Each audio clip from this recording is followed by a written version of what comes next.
Coucou, ou devrais-je dire ciao ragazzi. Les Italiens, désolé pour l'accent. Bienvenue sur la partie 2 de l'épisode avec Dorian de Olio di Sera. J'espère que vous êtes chaud pour la suite et je vous souhaite une bonne écoute sur Cherbourg.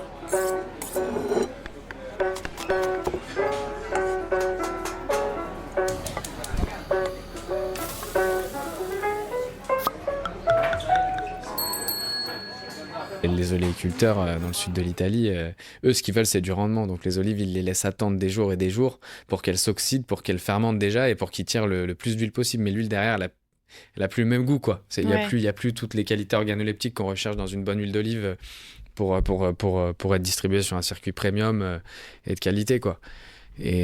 Attends, mais ça, comment t'en es venu à apprendre tout ça, à savoir tout ça, sachant que c'était la norme? Parce que tu m'expliques, comment t'es venu tout casser alors que t'étais pas du milieu, t'étais pas un pro de l'olive, quoi. Sur le terrain, l'oliveraie, je te dis, j'ai toujours eu ce kiff d'être dans la terre, en fait, depuis tout petit. Ouais, on en revient, à la montagne, à la campagne. Et quand j'ai fait ma première récolte, avec mon oncle, juste de monter à côté sur le tracteur, c'était genre ouf. J'adorais. Et pour te dire, je ne parlais même pas bien l'italien, je parlais même pas l'italien, mais je l'ai toujours compris en fait, puisque mes grands-parents à la maison, entre eux, ils parlaient en italien, ils avaient cet accent très fort qui est toujours resté. Et puis quand ils ont vieilli, ils ont eu des maladies qui ont fait qu'ils ont quasiment oublié le français, quoi. Et donc à la fin, t'es obligé de comprendre un peu. Et en fait, je suis arrivé à ma première récolte là-bas. Voilà, j'y étais déjà allé, mais pas pour faire ça, quoi. Et t'es dedans, quoi. T'es dans un truc qu'ils font depuis des centaines d'années, tous les ans à la même date. Ils prennent tous leurs vacances pour faire ça. Tu vois, eux, là, tu vois, c'est simple, en fait. Eux, ils sont dans la vie, ils ont un travail. Tu vois, mon oncle, il était policier. Mon cousin, il travaille chez Fiat. Mais ils posent leur mois de vacances pour récolter les olives. C'est-à-dire qu'après, ils en ont plus des vacances, tu vois, pour récolter les olives. C'est hyper important. C'est qu'ils n'ont pas le choix, en fait. C'est un héritage qui est là, qui est sur leurs épaules, ces terres, et tu peux pas ne pas les cultiver. Celui qui laisse ses oliviers à l'abandon, là-bas, mais il est mal vu, tu vois. C'est genre... voilà. Et c'est pour ça, quand t'as pas les tracteurs, quand t'as pas les trucs, vaut mieux que tu les vendes, tes terres, parce que sinon tu les laisses à l'abandon alors que tu sais que c'est un truc formidable, quoi. Et ouais, et c'est l'italien, et je me suis rendu compte qu'il était en moi. Et aujourd'hui, je parle très bien italien, je communique tous les jours par mail en italien. Et c'est d'ailleurs super drôle parce que je pense que je parle quand même beaucoup leur langage à eux de là-bas, leur dialecte bien fort, tu vois. Et il y a des fois avec des nouveaux fournisseurs avec qui je prends contact ou que je vais voir pour la première fois, en fait, je me rends pas compte, comme je parle pas l'italien littéraire, l'italien, je me rends pas compte que c'est hyper familier la manière dont je veux parler. Okay. Et c'est très drôle. Et voilà. Et au moins, tu mets tout le monde à l'aise dès le départ. Ouais. Et tu vois, mon père qui lui, quand ses parents sont arrivés en France, ils ont tenu à parler français, à franciser le tout, etc. Mon père, son italien, il l'a un peu perdu. Ouais. Et aujourd'hui, je parle mieux que lui l'italien. Et dans le village, les gens, ils le disent. Je parle mieux que lui l'italien, tu vois. Des fois, la femme du gars qui a le moulin, un jour, elle m'a dit, tu peux venir, s'il te plaît, parce que toi, avec ton père, on comprend rien, tu vois. Mais c'est hyper drôle, Mais c'est ce qui est beau aussi. Et là, il travaille tous les jours avec moi et il a un rôle prépondérant, hyper important dans l'entreprise, quoi. Et c'est lui qui s'occupe de toute la facturation et la gestion des flux, d'un point de vue administratif, des flux de marchandises. Ouais. Et c'est hyper important. Nous, aujourd'hui, on est une petite boîte, mais on sert des clients comme des gros, quoi. Avec la traçabilité, les bons de livraison, tout est aux normes, tout est OK, quoi. On fait pas ça, c'est plus le petit artisanat... tu vois, comme on pouvait faire avant où tu fais une facture à la main. Non, t'as bon de commande, bon de livraison, facture acquittée. Enfin voilà, aujourd'hui on est structuré comme une vraie grosse entreprise. Et t'as des boîtes, ils ont un service dédié à ça, quoi, tu vois. Et voilà, mais c'est sûr que dans la vie de tous les jours, dans la relation de tous les jours, c'est pas super simple de bosser avec son père parce que lui, il a du mal à s'adresser à moi comme un associé.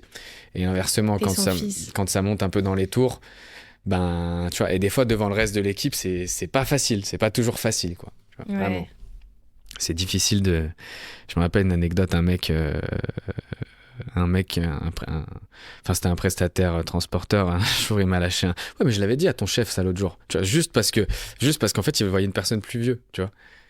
Et c'était hyper drôle. Et autre anecdote, un jour, on fait un rendez-vous avec des clients. Avec des clients qui avaient une cinquantaine d'années, on va bouffer, on était une belle table et on venait de commencer à bosser avec eux. Et donc je présente Dante comme mon associé, tu vois, parce que je vois pas pourquoi j'ai à préciser que c'est mon père. Ouais. Et au milieu, mais ça se voit quand même, enfin tu l'as vu, tu vois, ça se voit que c'est mon père quand même. Et au milieu du repas, t'as un des deux clients, et il nous regarde, il nous dit hey, vous du coup, vous êtes rencontrés comment, ça vous est venu comment de faire cette boîte d'huile d'olive? Et genre on s'est regardé, on s'est éclaté de rire, c'était énorme. Genre j'aurais jamais pensé qu'il y ait quelqu'un un jour qui me lâche ça alors qu'en fait au fond j'aimerais bien que tout le monde qu'il y ait ce processus. Oui, que les gens ne fassent pas forcément chez tout le monde. Et ouais, c'est hyper drôle. C'est hyper drôle. Moi, mais bon, c'est un métier dans un métier. Quand on se dispute, quand il y a des moments durs, quand il y a des moments de stress, quand plein de choses, en fait. Pareil, hein, lui, c'est une machine de travail. Donc, moi, j'ai pas le même rythme que lui. Voilà, mais c'est intéressant et c'est beau. Enfin, j'ai hâte d'avoir des enfants pour un jour pouvoir leur raconter ça, tu vois. Franchement, j'aimerais vraiment bien. Et puis même, je pense que, pour ton père, je sais pas, on en a pas parlé, mais même pour lui, c'est fort de travailler avec son fils.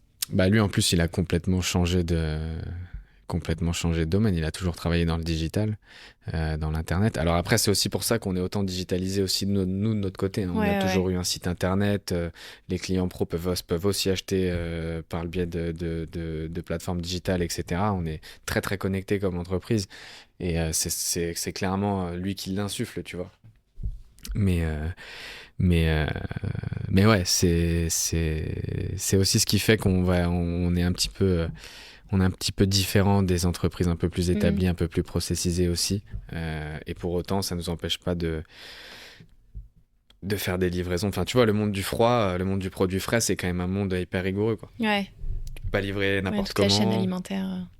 La chaîne du froid. Tu peux pas livrer n'importe comment, tu peux pas livrer n'importe quoi. L'huile d'olive, c'est un produit qui est très très réglementé, où il y a beaucoup de contrôle parce qu'il y a eu beaucoup d'abus, parce qu'il y a 1000 façons de faire de l'huile. T'es contrôlé sur quoi? Bah, sur l'huile.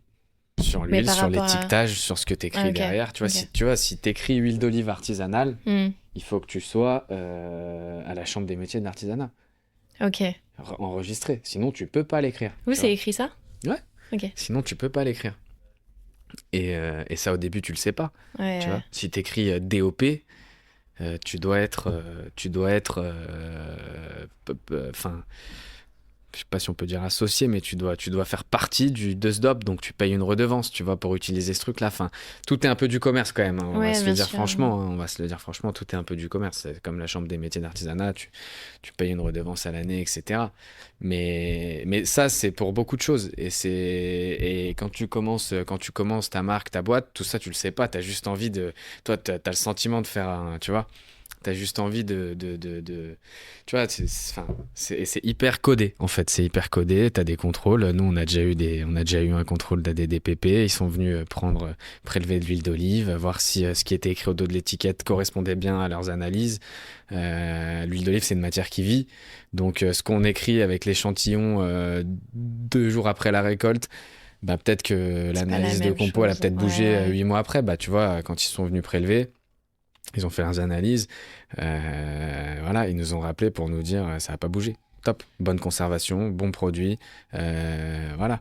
Et c'est ça qui est chambé. On avait fait une petite erreur ou deux d'écriture sur l'étiquette, on a corrigé, voilà, ça reste de la prévention, tu vois. Ouais. Parce que ces organismes-là, ben, finalement, ils sont là pour déjouer la fausse concurrence, en fait, la concurrence déloyale. Et c'est plutôt bien, en fait.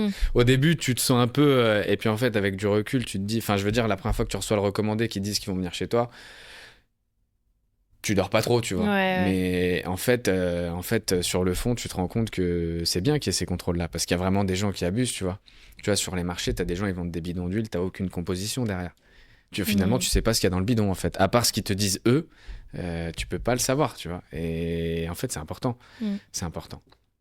Comme quand t'achètes un poisson, t'as envie de savoir qu'il a bien été maintenu au frais, pêché tel jour. Enfin, Ah oui. voilà, non, mais c'est en vrai, c'est Ouais. important. Et je pense que, tu vois, bon, moi, sur mon secteur d'épicerie, de restauration, peut-être moins, mais je pense que dans les supermarchés, je sais qu'Arsène, il est chef d'un secteur dans l'agroalimentaire. Je pense qu'en supermarché, les contrôles, c'est toutes les semaines, quoi. Tu vois, Ouais. le client mystère, le machin, Avec l'étiquetage, etc. Les Tu vois. espaces traiteurs et tout, là, les poissonneries. Tu vois, sur le site internet, par exemple, sur un site internet, tu peux pas écrire ce que tu veux non plus sur une page produit. Tu vois, Ouais. il y a des règles à respecter. Si tu affiches un prix, 22 € la bouteille, par exemple, de 50 centilitres, il faut que en bas, dans le descriptif produit, tu indiques le prix au kilo, au litre, tu vois, comme dans un supermarché en fait. Il faut que le consommateur, il soit au courant de tout. La transparence. Et ça, totale. ça c'est ce qu'on appelle, moi c'est ce que j'aurais tendance à appeler le département qualité. Les grosses entreprises, à la fin, elles ont une équipe Dédié dédiée à ça ouais. pour être dans les clous, quoi. Dès qu'il y a un produit qui sort, il faut qu'il ait été vérifié, tu vois, pour s'éviter ce genre d'avertissement, de contrôle et tout. Et en fait, sur le fond, c'est bien de les avoir, tu vois. L'étiquetage doit être en français, tu vois. Aujourd'hui, moi, je suis dans le produit italien. Combien de grossistes vendent des produits où c'est pas écrit en français? Parce qu'en Italie, ils écrivent pas en français. Enfin, mais en fait, c'est le grossiste qui devrait le demander à l'artisan ou au fournisseur tu fais d'écrire en des français. étiquettes spéciales. Voilà. Nous, tous nos produits, maintenant, on le sait, ils sont écrits en français. On nous a fait la remarque une fois. Voilà. Et ceux qui ne sont pas écrits en français ou ceux qui sont pas capables de nous écrire en français, soit on le fait nous, soit on choisit de pas les commercialiser, quoi, tu vois. Parce que ce serait trop bête de prendre une amende ou un avertissement pour ça. Et ça, c'est le revers de la médaille, tu vois. C'est le côté un peu dur du travail, quoi. T'as l'impression de faire un truc bien et puis il y a toujours un nouveau sujet, tu vois. Mais à la fois, ça régit un peu aussi toute la triche qu'on peut retrouver. Et quelque part, c'est bien quand de toute façon, la finalité, c'est toujours la même, hein. Quand tu travailles bien, que t'es propre, t'as pas trop de soucis à te faire, quoi. Voilà. Et c'est ça qui est cool. C'est ça qui est cool. Ok, mais en tout cas, c'est chaud quand même à 5, 4. Non, tu m'as dit 5. Ouais, c'est chaud. C'est chaud de gérer tout ça. Enfin, ouais, c'est ce qu'il nous a dit le gars. C'est ce qu'il nous a dit le gars de la DDPP. Il faut faire attention parce que quand on grossit, on a tendance à laisser un peu plus de choses au hasard. Voilà. Ouais. Et qui peuvent déboucher derrière sur des grosses choses. Ouais, c'est clair. Et c'est vrai, il avait raison. C'est... Après, on grossit de manière maîtrisée. Hein. C'est pas... On n'est pas... Enfin, sinon, on serait déjà beaucoup plus, tu vois. Et voilà. Et puis, cette aventure, moi... Elle m'a fait rencontrer des gens incroyables, tu vois, des gens qui entreprennent aussi comme des fous et qui sont hyper bons, tu vois. Je pense à Loïc Dagrise avec son associé Paul. Eux, c'est magnifique ce qu'ils font. C'est magnifique, ils servent toutes les plus belles tables, on va dire à Lyon, mais même ailleurs. Hein. Ouais. Et c'est des gars, on n'a pas beaucoup d'écart en âge. Et c'est trop cool. Moi, j'adore les croiser. On a des clients en commun. Des fois, on se donne des tips. Et j'admire, tu vois. Il faut s'inspirer un peu des gens autour. Même les chefs, hein, les restaurateurs. Moi, je les trouve hyper inspirants parce que c'est des entrepreneurs, hein, avant tout, pour beaucoup d'entre eux. Ah bah oui, carrément. Pour beaucoup d'entre eux, il y en a, ils sont effectivement chefs salariés dans le restaurant d'un patron qui est au-dessus, mais il y en a d'autres, c'est leur propre resto, et le lundi, ils font la paperasse, quoi, tu vois. Ouais. Et c'est... Enfin, la paperasse, on s'est compris. Et c'est pas facile. C'est pas facile. Pareil, je pense que je les connais pas tous, mais je pense qu'ils doivent avoir un paquet de normes à respecter, garder l'étiquetage, etc., les bons de livraison, les machins, les conservations, les voilà. machins, mettre la date. Et ça, c'est un vrai métier aussi, quoi. Ouais, c'est un vrai métier. Penser à tout. Et c'est ça qui est cool. Tu vois, c'est comme la logistique. Moi, je me suis découvert une passion pour la logistique. C'est vrai? Ah ouais, moi, j'adore la logistique. Les palettes, non mais je comprends. les camions. Il y a un Tetris un peu dans le cerveau. Ouais, c'est exceptionnel. Et c'est satisfaisant. Moi, ma copine, elle en a marre. Genre moi, on est allé à New York l'année dernière pour mes 30 ans. Elle m'a emmené à New York. J'étais là, je regardais les Smirnoff livrés dans New York, tu vois. Oh non. Comment ils livraient. C'était incroyable. Pas mal le SMI là. C'était incroyable. Bah ouais, c'était Cisco Break. Ils sont les mecs qui livrent à New York dans des Smirnoff à l'américaine, tu vois. Et ils livrent aussi. Ils ont leur siège ici à Dardy, tu vois. Leur siège France là à Limonest, pas loin. Enfin, un des sièges, j'imagine, tu vois. Ouais. Mais pareil, quand tu vois des Smirnoff, des porteurs arriver en ville, livrer des palettes dans des petites rues, dans le 2e, etc., c'est un délire. Moi, aujourd'hui, je travaille avec 4-5 transporteurs. J'ai un peu... tu vois, tu démarres avec avec de l'UPS par exemple, du colis, petit camion. Après, tu passes sur des palettes avec un camion qui te dépose la palette avec un haillon. Tu vois, le haillon, c'est ce qui monte, ce qui descend. Ouais. Et puis après, tu te rends compte que tu payes vachement moins cher quand tu es dans un endroit comme ça et que tu peux faire venir un semi-remorque et que tu le décharges toi, tu vois, avec ton propre ustance, ton propre outil. Nous, on en est là aujourd'hui, on décharge des semi-remorques et c'est incroyable, tu vois. Enfin, ça, c'est ça sera encore un autre sujet. Bah ouais, parce que la logistique, c'est la base. Notre monde, il est conçu sur une palette 120 par 80. Il n'y a pas photo. Les cartons que tu achètes sur Raja, ils sont conçus pour être posés 2 par 2 et ils remplissent pile poil 80 cm de large ou 120 cm de long pour que ça rentre sur une palette. Le monde, il est conçu comme ça. Et je me demande, c'était quoi la souche du monde pour concevoir tout ça, tu vois? Mais le monde de la consommation, donc n'importe quel secteur, il est conçu comme ça, quoi. Dans un avion, un conteneur, dans un bateau, un conteneur, c'est tant de palettes. Un semi-remorque, c'est tant de palettes. Et une palette, c'est tant de colis. Une palette, c'est tant de colis, tant de kilos, tant de machins. Et en fait, c'est ça qui est ouf, quoi. C'est ça qui est ouf. Et moi, j'avoue que dans ce métier-là que je fais, il y a une branche qui m'a passionné. C'est quand même, il y a tout le côté branding, développement de la marque et du produit. La production de l'huile d'olive, ça reste la passion principale. Si demain, je suis plus en mesure d'aller à la récolte parce que ici c'est trop et qu'il y a trop de boulot ici, franchement, je me sentirais hyper mal. Et je pense que le reste de l'année, j'aurais pas grand-chose à raconter ou à dire. Là, tu vois, j'en rentre et j'y ai passé un mois, c'était juste fou. Oui, t'en parles encore comme si tu voilà, étais. T'as besoin de ça. J'avais envie de rentrer à la fin parce que retrouver ma famille, etc. Ouais. Mais j'étais trop bien. J'étais trop bien. C'est quoi la journée type pendant la récolte? Journée type. Alors, ma journée type. Lever 5h30. Ok. Jusqu'à 35-36, je dors un peu. 6 minutes de plus, tu connais, c'est là où tu dors le mieux, limite. C'est là où ça passe trop vite. Après, tu te lèves, moi, je fais mon petit sandwich, ma petite rosetuna, t'en entendras parler bientôt. Je fais ma petite rosetuna, petit sandwich rond, base huile d'olive, fromage, charcute, un petit légume frais. Tu vois, quelque chose de simple. Tu l'enroules dans du film, tu t'habilles, tenue de récolte, fait un peu frais, donc tu mets un petit cache-cou. Je descends, je vais jusqu'à devant chez la mère de mon oncle, la Zia Dorine. Et là, j'arrive, mon oncle, il est déjà en train de sortir les tracteurs du garage. Il les gare devant la maison. Donc là, c'est 5h, 5h50, 55, 6h. Les gars arrivent, donc Agostine, son neveu, le fils de sa sœur, moi, le père d'Agostine le week-end, puisque lui, la semaine, il travaille, donc il vient pas. On monte chez la Zia Dorine qui a, je sais pas quel âge, franchement, elle doit avoir 80 ans, enfin, c'est la génération de ma grand-mère, quoi. Et elle est là, elle est dans la cuisine devant la messe. Et le café, il est prêt. Chacun a sa tasse, remplie exactement comme chacun le veut. La bouteille de lait, exactement pour qui veut du lait dans le café ou qui n'en veut pas.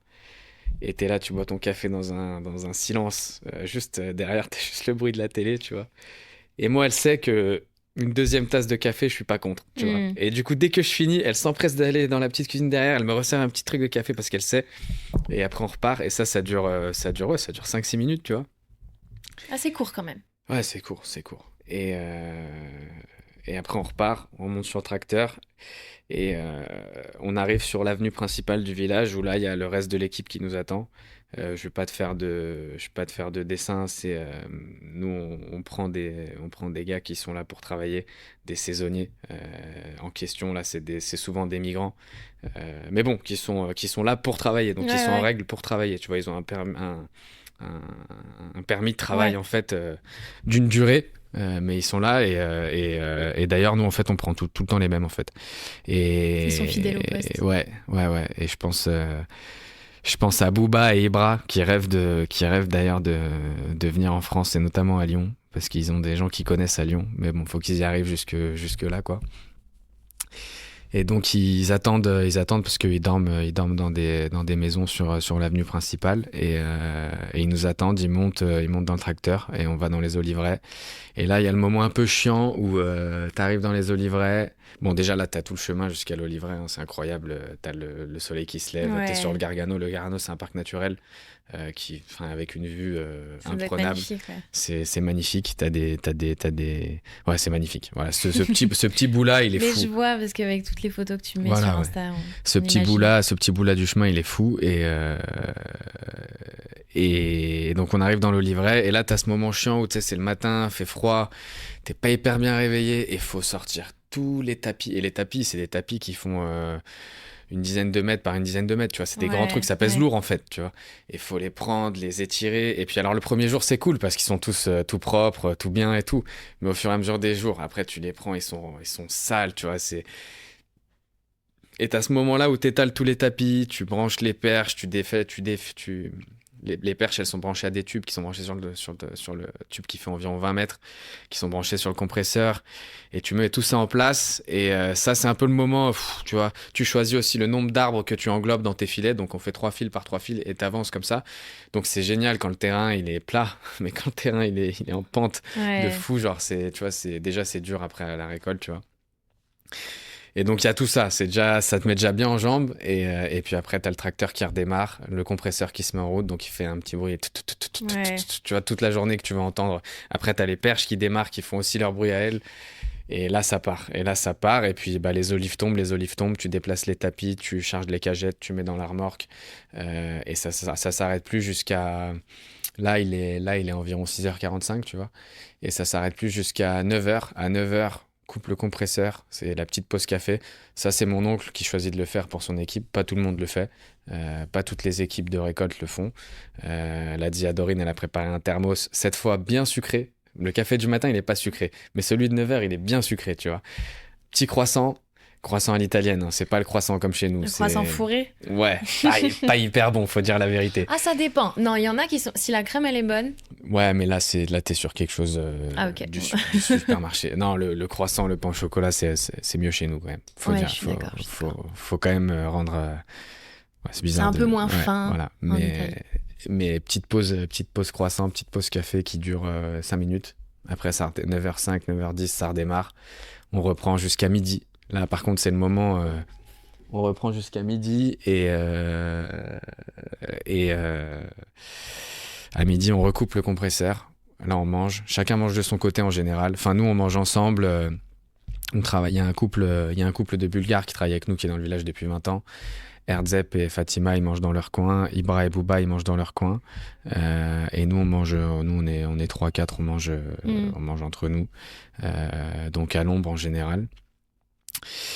Et à 12h30, on redémarre. Ah, c'est court. Ouais, c'est court. Non, mais il faut pas chômer. Faut pas trop manger non plus, hein, parce que sinon tu repars pas. Ouais, tu t'endors. Mais voilà, donc 12h30, on redémarre jusqu'à 14h15, 15-20. Et 14h30, on coupe. On charge toutes les dernières olives qui sont sur les tapis, on range tout, on replie tous les tapis, on range tout dans la remorque du premier tracteur. Et après, tu as le premier tracteur, celui qui a le compresseur et tout le matériel qui charge tout le monde et qui partent de leur côté jusqu'à la maison. Et mon oncle et moi, on va au moulin direct.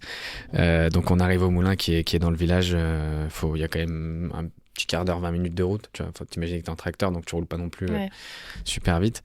Et on arrive au moulin, c'est 15h environ. Et donc, on arrive à la pesée. La pesée de la remorque. Donc, tu pèses en fait le tracteur complet avec ta remorque. Ça, pareil, suivant le pays, suivant le type de moulin, etc., tu as des méthodes différentes de déchargement. Nous, c'est comme ça, on arrive, on met le tracteur plus la remorque sur la balance. Et donc, on pèse le tout plein. Elle fait le petit bond. Amalia, la femme de Nardo, celui qui a le moulin, ils sont artisans mouliniers depuis 1970, je crois. Et ils ont 80 ans. D'ailleurs, Nardo, il était à l'hôpital tout ce début de récolte. Il manquait à tout le monde. C'était horrible. Ouais. Et il va mieux. Il est revenu en cours de récolte. Il est revenu en mode italien avec ses petites lunettes de soleil. Il avait perdu, c'est bon, mais il avait perdu 15 kilos. Tu vois, il est revenu. Il a repris le business. Tu vois, non, mais c'est une légende. C'est une légende, Nardo Cacchione. C'est une légende. Et j'ai mis 2-3 photos de lui aussi sur Insta. Et après, tu vas décharger ta remorque dans un espèce de grand entonnoir.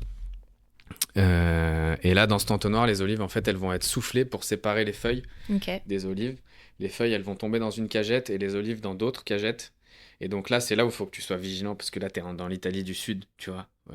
Et là, il faut avoir toujours l'œil sur tes olives et l'œil sur tes feuilles. Parce qu'on va te piquer tes olives ou tes feuilles ? Voilà, parce que tes feuilles, après, ils te les remettent dans le camion parce que tu vas peser avec tes feuilles dans ton tracteur, tu vois. Ok. Tu vois le truc ou pas ? Attends, non, je vois pas. On sépare les Là, feuilles ça des... sépare et Voilà. en gros, ils vont te le remettre dans le camion ? Juste les feuilles. Dans le camion, dans le tracteur, dans la remorque. Ok. Ils remettent juste tes feuilles dans la remorque. Mais faut pas qu'ils te mettent les feuilles d'un autre ou les feuilles qui sont par terre ou tu vois, faut que ce soit que tes feuilles. Pour pas te rajouter de poids. Pour pas te rajouter de poids, exactement. Et ou pas t'en enlever, Parce surtout. qu'ils sont un peu filous. Ouais, pas t'en enlever surtout. Pas filou, mais bon. Et parce que la transformation, tu la payes au kilo d'olive, tu vois. Moi, j'apporte tant de kilos d'olives par jour au moulin. Elles vont être transformées dans le moulin. Je vais payer ce que j'ai apporté comme kilo d'olive. Donc si il me remet trop de feuilles, ça m'enlève ça me rajoute des kilos d'olive, tu vois, ou ça m'en enlève. Et c'est non, mais après ça c'est un peu une légende. Mais tu sais, parce que les Italiens du Sud sont très comme ça, faut avoir l'œil sur tout, faut tout regarder. Tu vois, tout le monde peut t'enfler en fait, tu vois. Il y a pas de confiance, voilà. Tu peux te faire carotter à tout moment. Tu vois. C'est drôle. C'est hyper drôle. Bah Même si vous vous connaissez tous, c'est genre c'est la famille. Oui, non, mais alors pas nous avec Oui, mon oncle, oui. mais avec les autres gens, tu vois. Et c'est ça qui est hyper drôle, c'est qu'ils sont d'une méfiance pour tout. Tu sais, personne, tout, tu vois, c'est l'omerta un peu, tu vois. Personne dit rien, personne parle. Mais c'est le jeu aussi du truc, tu vois. Et c'est la beauté du truc, quoi. C'est que les Italiens, qu'ils le veuillent ou non, ils ont ce truc de... J'ai pas envie de dire le mot, mais ils ont ce truc de la mafia en eux, quoi. Tu vois, quelque je voulais part. dire mafioso. Tu vois, ils ont ce truc en eux, tu vois, ça transpire, c'est plus fort qu'eux, tu vois. Et c'est trop drôle, Mais tout le monde est méfiant de tout le monde, ouais. Et tu vois, c'est comme après dans le moulin, genre tout le monde va vérifier de la vasque qu'il y a bien plus de pâte d'olive, que tout l'huile est sortie, Pas tu vois. quelqu'un va te la... Voilà, pas que le mec du moulin, ils se mettent 3-4 litres d'huile d'olive par personne de côté, tu vois. C'est trop drôle. Alors qu'en fait, c'est une machine. Ouais. Et que c'est une machine, elle peut pas vraiment te tromper. Enfin, une fois que tu y as passé une semaine, t'as compris comment elle marchait, quoi. Et donc voilà, donc t'as cet effeuillage-là qui se fait. Et après, tu retournes peser ton tracteur. Donc à vide, juste avec tes feuilles. Et là, tu sais combien de kilos d'olives t'as rapporté par jour. Ouais. Voilà. Et nous, on ramène sur des petites... ça dépend aussi de comment les arbres sont chargés, de comment a été la saison, comment on a bossé nous aussi, tu vois. Il y a des jours, il nous manque quelqu'un, il y a des jours... Parce qu'après, t'as tous ces aléas aussi. Hein. Des fois, t'as des ouvriers qui viennent pas, tu vois. Ouais. Ou des fois, moi, j'ai envie de moins travailler, mon oncle, il a envie de moins travailler. Donc, ça dépend de plein de choses. Des fois, les arbres, ils sont peu chargés. Des fois, ils sont trop espacés, donc on perd du temps sur des... Tu vois. Des fois, on finit une parcelle en cours de matinée, donc on remballe tout, on va dans une autre, on redéballe tout, enfin donc tu perds du temps, tu perds une heure, tu vois. Et nous on récolte entre 2,7 et 3 tonnes 5 par jour. Ah quand même, ok. Et juste petite question, quand ça tombe sur les tapis, c'est à la main que vous mettez tout dans les cagettes? Ouais. Tu rassembles comme ça, tu remplis la cagette. Tu amènes la cagette. Ouais, ça on pourrait l'améliorer, tu vois. On pourrait trouver d'autres solutions. Mais bon, il y a ce côté quand même tradi qui veulent pas perdre et en vrai, c'est la beauté du truc, quoi.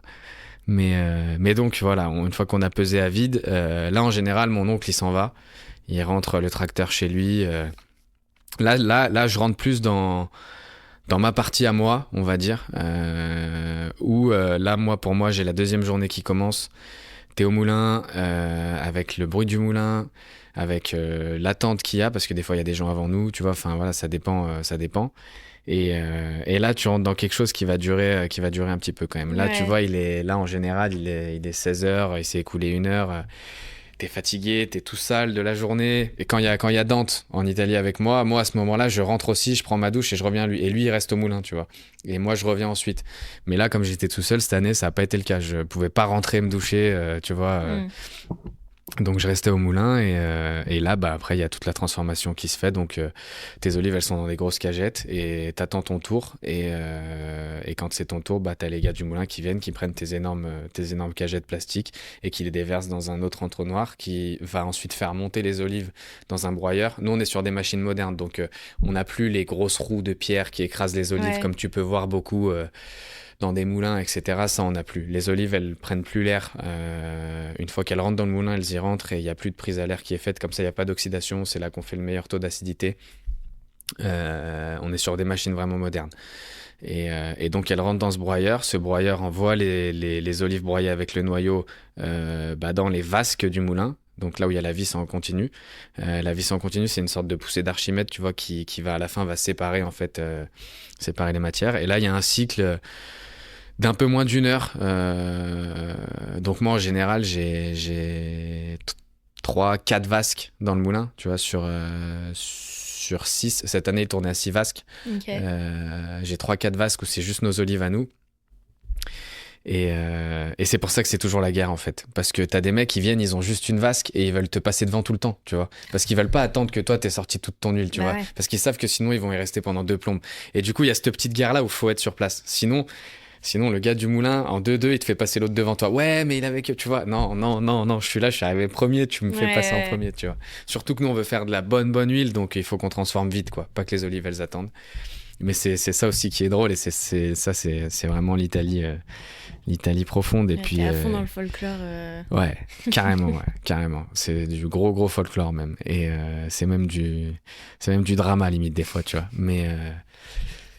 Mais voilà. Et puis bon, je suis pareil, hein, dans le village, je commence un peu à être identifié, on va dire. Ça y est, t'es connu. Ouais. Et du coup, quand j'ai commencé, moi, on était que 2 à faire de l'huile en bouteille. Maintenant, on est 5. Il y a des jeunes et tout qui s'y sont mis et tout, tu vois. Et parce qu'ils ont pris exemple sur toi ? Ou parce que... J'aurais pas cette prétention de dire ça, mais honnêtement, ouais, quand même, ouais. Tu vois, après, voilà, ils l'ont toujours eu entre les mains. Avant moi même, tu vois. Oui, mais peut-être qu'en te voyant le faire, ils se sont dit, bah ouais. Ah bah oui, clairement. Mais parce qu'en Italie, l'huile d'olive en bouteille, le secteur, il est sursaturé, quoi. Tu vois. Enfin, il y a rien à... Enfin, voilà. Et puis, en plus, surtout dans ces régions-là, qui sont des énormes régions productrices, où en fait, nous, au moulin, on voit des... Tu vois, au moulin, en fait, t'as deux casquettes du moulin. Le moulin, il achète des olives aussi à des oléiculteurs qui veulent juste vendre leurs olives. Okay. Il fait de l'huile pour lui, le moulin, et il vend de l'huile. Ou alors, le moulin, il achète les olives et il les revend en olives, tu vois. Et moi, je vois des camions de Naples, du sud des Pouilles, qui viennent charger des tonnes et des tonnes d'olives, tu vois, pour ramener dans le sud de l'Italie, du côté de Naples, parce qu'ils en manquent, tu vois. Et il y a tout ce business-là aussi qui est autour, que tu vois tous les jours, et c'est drôle, en fait, et c'est drôle. Et c'est pour ça que je te dis, si demain on devait produire 20 000 litres d'huile, on aurait de la ressource pour le faire, on trouverait les idées, on trouverait les personnes, tu vois. Mais juste, ce serait pas les tiennes. Ça serait juste pas les nôtres, mais ça viendrait de la même zone, mais c'est largement possible. Et aujourd'hui, il y a l'olive, c'est un business qui dure 2 mois, mais par contre, c'est un vrai business, quoi. Et il y a aujourd'hui, t'as des camions entiers qui viennent charger soit des citernes d'huile que le moulin fait pour lui, il transforme la nuit en général, parce que le moulin, une fois qu'il est lancé, tu l'arrêtes plus, quoi. Ouais. C'est jour et nuit. Et voilà, et c'est là où c'est intéressant aussi à voir, quoi. Et tu vois des camions, tu vois, les mecs, ils arrivent, ils sont brandés sur le camion, tu tapes sur internet, ah bah tiens, ça c'est un moulin à Naples, tiens, ça c'est un moulin à Bari, tiens, ça c'est un moulin en Toscane, tu vois, beaucoup de Toscans qui achètent de l'huile dans les Pouilles. Et tu te rends compte que c'est le monde industriel, quoi, en fait. C'est ça, c'est clairement ça. Et Serra Capriole, c'est un village emblématique parce que on est le premier village de la région des Pouilles quasiment à initier la récolte. La ville San Severo, la ville à 40 km en dessous de nous, elle démarre déjà 2-3 semaines plus tard. Nous, c'est vraiment le microclimat. On est sur une colline au bord de la mer. C'est vraiment le climat qui fait que nous, on démarre la récolte plus tôt. Ouais. Okay. Et du coup, ça fait monter les enchères, entre guillemets, de l'huile et de l'olive, tu vois. Et c'est là où c'est hyper intéressant. Et c'est là où c'est sympa à regarder en tant que spectateur. Ouais. Moi, je fais mon travail en France, donc si tu veux, je fais pas trop d'ombre, tu vois, à personne. Et je suis dans mon coin. Mais c'est beau à voir, tu vois, là, cette année, ouais, là cette année, enfin, il y a des... S'il y en a un, quand même, il nous copie bien, quand même, tu vois, c'est un peu chiant. Mais bon, c'est la vie. Je sais que, enfin, quand je vois tout le travail que c'est d'importer Une fois ici, je me dis que voilà, il y a encore du temps, quoi. Mais voilà. Et puis après ça, t'as toute la partie voilà, où la pâte d'olive est malaxée pendant une quarantaine de minutes, 45 minutes environ. Et puis après, c'est de la séparation des matières. La dernière étape du moulin, c'est un séparateur donc qui sépare la pâte, l'huile, l'eau. Enfin, tu as une première phase qui sépare la pâte et l'eau, ce qu'on appelle l'eau de végétation. Donc ça sort dans une machine. Et après, tu as le dernier des séparateurs qui va venir séparer l'huile de l'eau qu'il y a dans les olives, puisqu'elles font pas le même poids. Et donc, c'est l'huile et l'eau ne fait pas le même poids. Et d'un côté sort l'huile, d'un côté sort l'eau. Voilà. Et moi, j'ai des cuves de 1000 litres que je fais livrer vides au moulin avant la récolte, que je remplis tous les jours. Donc, il nous faut 3 jours pour en faire une, tu vois. Et voilà. Et tous les jours, on remplit un peu plus notre cuve. Une fois qu'elle est pleine, je la filme, je la scotche au lieu d'Icera, prête au départ. Je la stocke dans un autre endroit du moulin. Je mets la deuxième, la troisième, la quatrième, et tous les jours. Tout. Gros boulot. Ouais, je comprends qu'à la fin, t'es... Voilà. Et en fait, c'est tous les jours la même chose. C'est trop bien, mais c'est tous les jours la même chose. Après, le soir, tu pars du moulin, petite bière, petite Peroni avec mon oncle et ses amis. Donc là, tu parles du rendement, tu parles du cours de l'olive, tu parles des opérailles. Les opérailles, c'est les salariés, en fait. C'est les gens qui viennent bosser, tu vois, c'est les saisonniers. Parce qu'il y en a de moins en moins, les saisons se décalent parce que la planète se réchauffe et change. Donc avant, c'était bien délimité. Tu avais le raisin, les oignons, le raisin, ça se finissait, il y avait une petite semaine et les mecs, après, ils étaient dispo pour venir récolter les olives. Ouais. Aujourd'hui, la vigne, la vendange, elle empiète sur le début des olives. Donc, il n'y a pas de main-d'œuvre. Après, il y a les oignons à planter. Et en fait, il n'y a pas de main-d'œuvre. Et c'est la guerre, du coup, tu vois. C'est pour tenir ton équipe, c'est chaud, tu vois. Ouais. C'est chaud. Et voilà. Et c'est des discussions d'agriculteurs, tu vois, autour d'une bière. Et puis après, tu vas manger chez la femme de mon oncle, Maria Graz, qui fait des recettes exceptionnelles. Tu manges beaucoup. Ah, l'Italie. Les pâtes en premier, la viande. Pas de viande. Enfin, je veux dire... Ça n'existe pas en Italie, genre tout dans la même assiette. Tu vois, les pâtes, c'est l'entrée. Ok. Le plat de pâtes en sauce, c'est l'entrée. Après, t'as de la viande ou du C'est pour poisson. ça qu'on dit primi piatti. Exactement. La pâte en elle-même, même si c'est de la pâte avec du guanciale, tu vois, par exemple, c'est l'entrée, tu vois. Après, t'as la viande. Les polpettes. Après, t'as la salade ou un petit peu de verdure, comme ils disent, tu vois. Ou les pommes de terre, tu vois. Enfin bref, en fait, c'est quand même lourd. Et après, t'as les fruits, t'as le dessert, voilà. Et puis après, t'as le digestif. C'est incroyable. Et après, en général, c'est 22h et là, tu vas te coucher. Ça doit être claqué. Tu recommences. Et tu recommences le lendemain, 5h30. Ouais, et c'est ça qui est... Mais c'est incroyable. Bah oui, j'imagine. Tu sais, moi, je te raconte ça parce que finalement, moi, je suis lyonnais. J'habite à Lyon, en ville, toute l'année. Oui. À Lyon 7e, je bois des bières le soir, quoique pas tellement. Mais il y a des gens, même en France, enfin, tu vois, je prends un exemple comme... mon pote Romain Bonnard qui fait du vin, peut-être tu le connais, je pense. Bien sûr. La maison Bonnard. Voilà, Romain et sa sœur. Sa sœur, je la connais moins, mais Romain, lui, c'est sa vie en fait, tu vois. Ouais. C'est sa vie et le mec, il est dans les mêmes soirées que moi à Lyon. Mais c'est sa vie à lui. Je sais pas comment ils font. Ils sont partout et ils travaillent comme des fous. Romain, c'est une machine de guerre. C'est une machine de guerre. Et voilà, moi je te raconte ça avec mon œil de je le vis qu'une fois par an, tu vois. Et encore, avant au début, j'allais tailler les arbres quand je pouvais. Mais maintenant, c'est plus possible parce que je peux plus partir comme ça. Ouais. Même pour faire le jour de l'an, je pars le 31 après-midi, je rentre le 1er au soir, tu vois. Parce que le 2, on tourne, quoi. Et c'est la beauté de la boîte, de l'entreprise, entre guillemets. Mais c'est aussi ce qui est un peu des fois dur, tu vois. C'est que faut tenir et puis comme j'avais dit une fois, j'étais allé raconter ma vie chez Paul Bocuse. Comment s'appelle l'école Bocuse maintenant? L'Institut Life. Ouais. Mais quand j'étais allé, c'était pas encore ce nom-là. Je leur avais dit l'entrepreneuriat dans une classe qui allait faire maître d'hôtel et tout.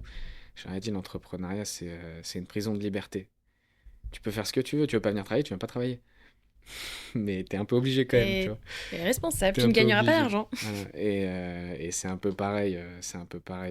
Et cette récolte d'olives, cette production d'huile, elle est ouf pour moi parce que c'est le pourquoi on est là. Et autour, on valorise une dizaine de boîtes. On a une super belle offre. On travaille avec des clients incroyables, aussi bien restaurants que.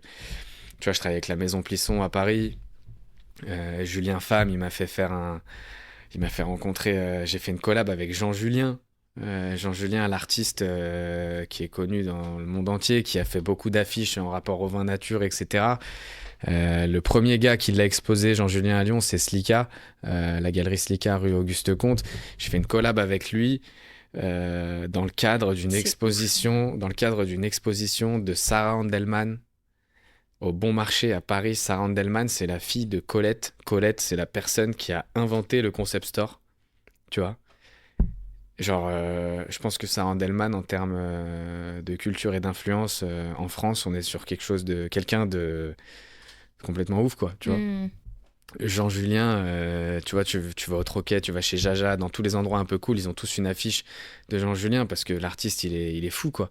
Le mec, il a designé ma bouteille d'huile, quoi. Enfin, même 4 produits, en fait. Il a designé notre sauce tomate basilic, nos pâtes et notre huile. C'est ouf. Pour cette exposition dans ce qu'ils appelaient les essentiels du placard au Bon Marché, dans la partie café qui était gérée par Family First, par Julien Femme.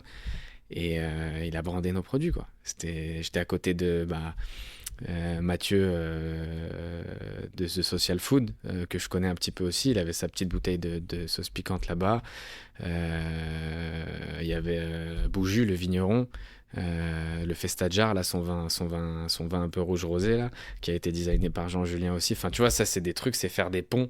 Ouais. Quand t'es producteur d'huile d'olive, tu te dis pas que tu vas faire ça. Mais en fait, tu fais des ponts entre tout ce que t'aimes et c'est incroyable. Et cette collab, là, qu'on a fait cette année, c'était. Moi, comme j'ai dit à l'équipe, j'ai dit, je sais pas si on pourra faire mieux un jour, tu vois, en termes de collab.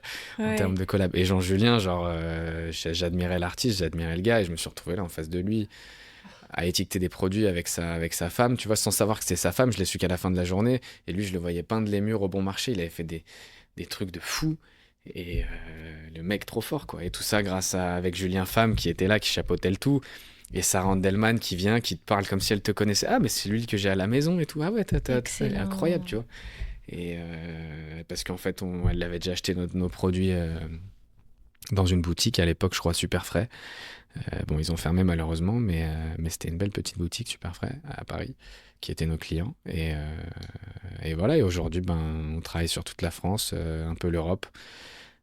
J'ai des clients historiques là où m'a connu Woogies, par exemple. On a fait une collab avec Woogies aussi. Oui, il n'y a pas longtemps. Pendant que j'étais à la récolte, j'ai pas pu y aller d'ailleurs parce que j'étais à la récolte. Et mon père m'avait dit, tu vois, là, il faudrait que tu prennes l'avion le week-end et que tu ailles à Paris, quoi. Tu fasses Paris-Paris et Paris-Paris, mais franchement, je pouvais pas. Et Woogies, il a fait un pop-up, il a designé une bouteille de notre huile, et il m'a connu chez Le Petit Mercado à Bruxelles. Si un jour tu vas en Belgique, il faut que tu ailles les voir, Pia et Mano, qui sont mes tout premiers clients à l'étranger. C'est des gens que j'étais allé voir, j'avais 2 produits, je crois. Ils venaient d'avoir les clés de leur local, il fallait qu'ils fassent tous les travaux, et c'est toujours mes clients aujourd'hui, quoi. Et ils sont incroyables. Et ils ont trop le style. Et aujourd'hui, je vois plein de boutiques qui s'ouvrent, qui ont un peu le même style. Qui sont dans les mêmes inspirations qu'eux. Et Pia et Mano, maintenant, ils ont eu un enfant et tout. Enfin, en fait, j'ai l'impression limite que c'est des gens, alors que je les ai pas revus, on s'est vus qu'une fois. Ouais, mais t'évolues avec eux en même temps. Mais je leur ai préparé tellement de commandes, tu vois, et on se parle tellement. Enfin, voilà, il y a eu cette collab avec Woogies, on a fait des trucs au Bon Marché, c'était vraiment fou aussi. Des beaux moments en fait. Tu te dis quoi quand ce genre d'événement ça se termine, tu réalises tout ce que tu as construit? Non, parce que c'est toujours la même histoire en fait. Tu rentres et puis le lendemain à 5h30, il faut être là pour charger le camion. Il faut être là pour compter les produits, il faut être là pour... Et en fait, t'as pas le temps de savourer. Et heureusement que j'ai Léonie, ma copine, qui des fois me dit c'était quand même fou, tu vois. Elle a vu la photo avec Sarah Delman, elle a vu la photo avec Jean Julien, elle a vu Woogies. Ma copine, elle est allée à Paris juste pour aller au pop-up de Woogies, me faire 2-3 photos, tu vois. Marine, elle y est allée aussi pour nous représenter.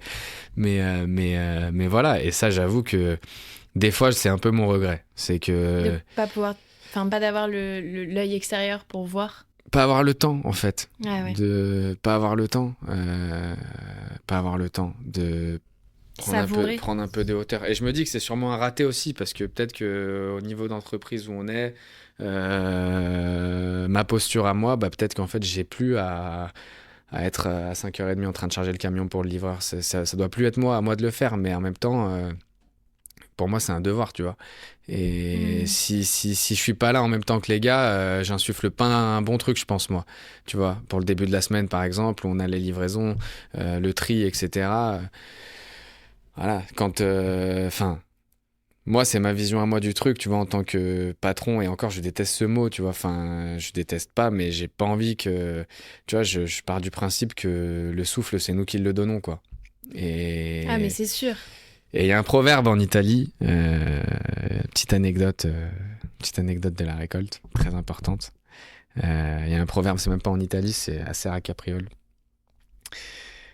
Il faut pas que je me trompe, mais c'est l'occhio del patrone ingrassi il cavallo. Ça veut dire l'œil du patron engraisse le cheval.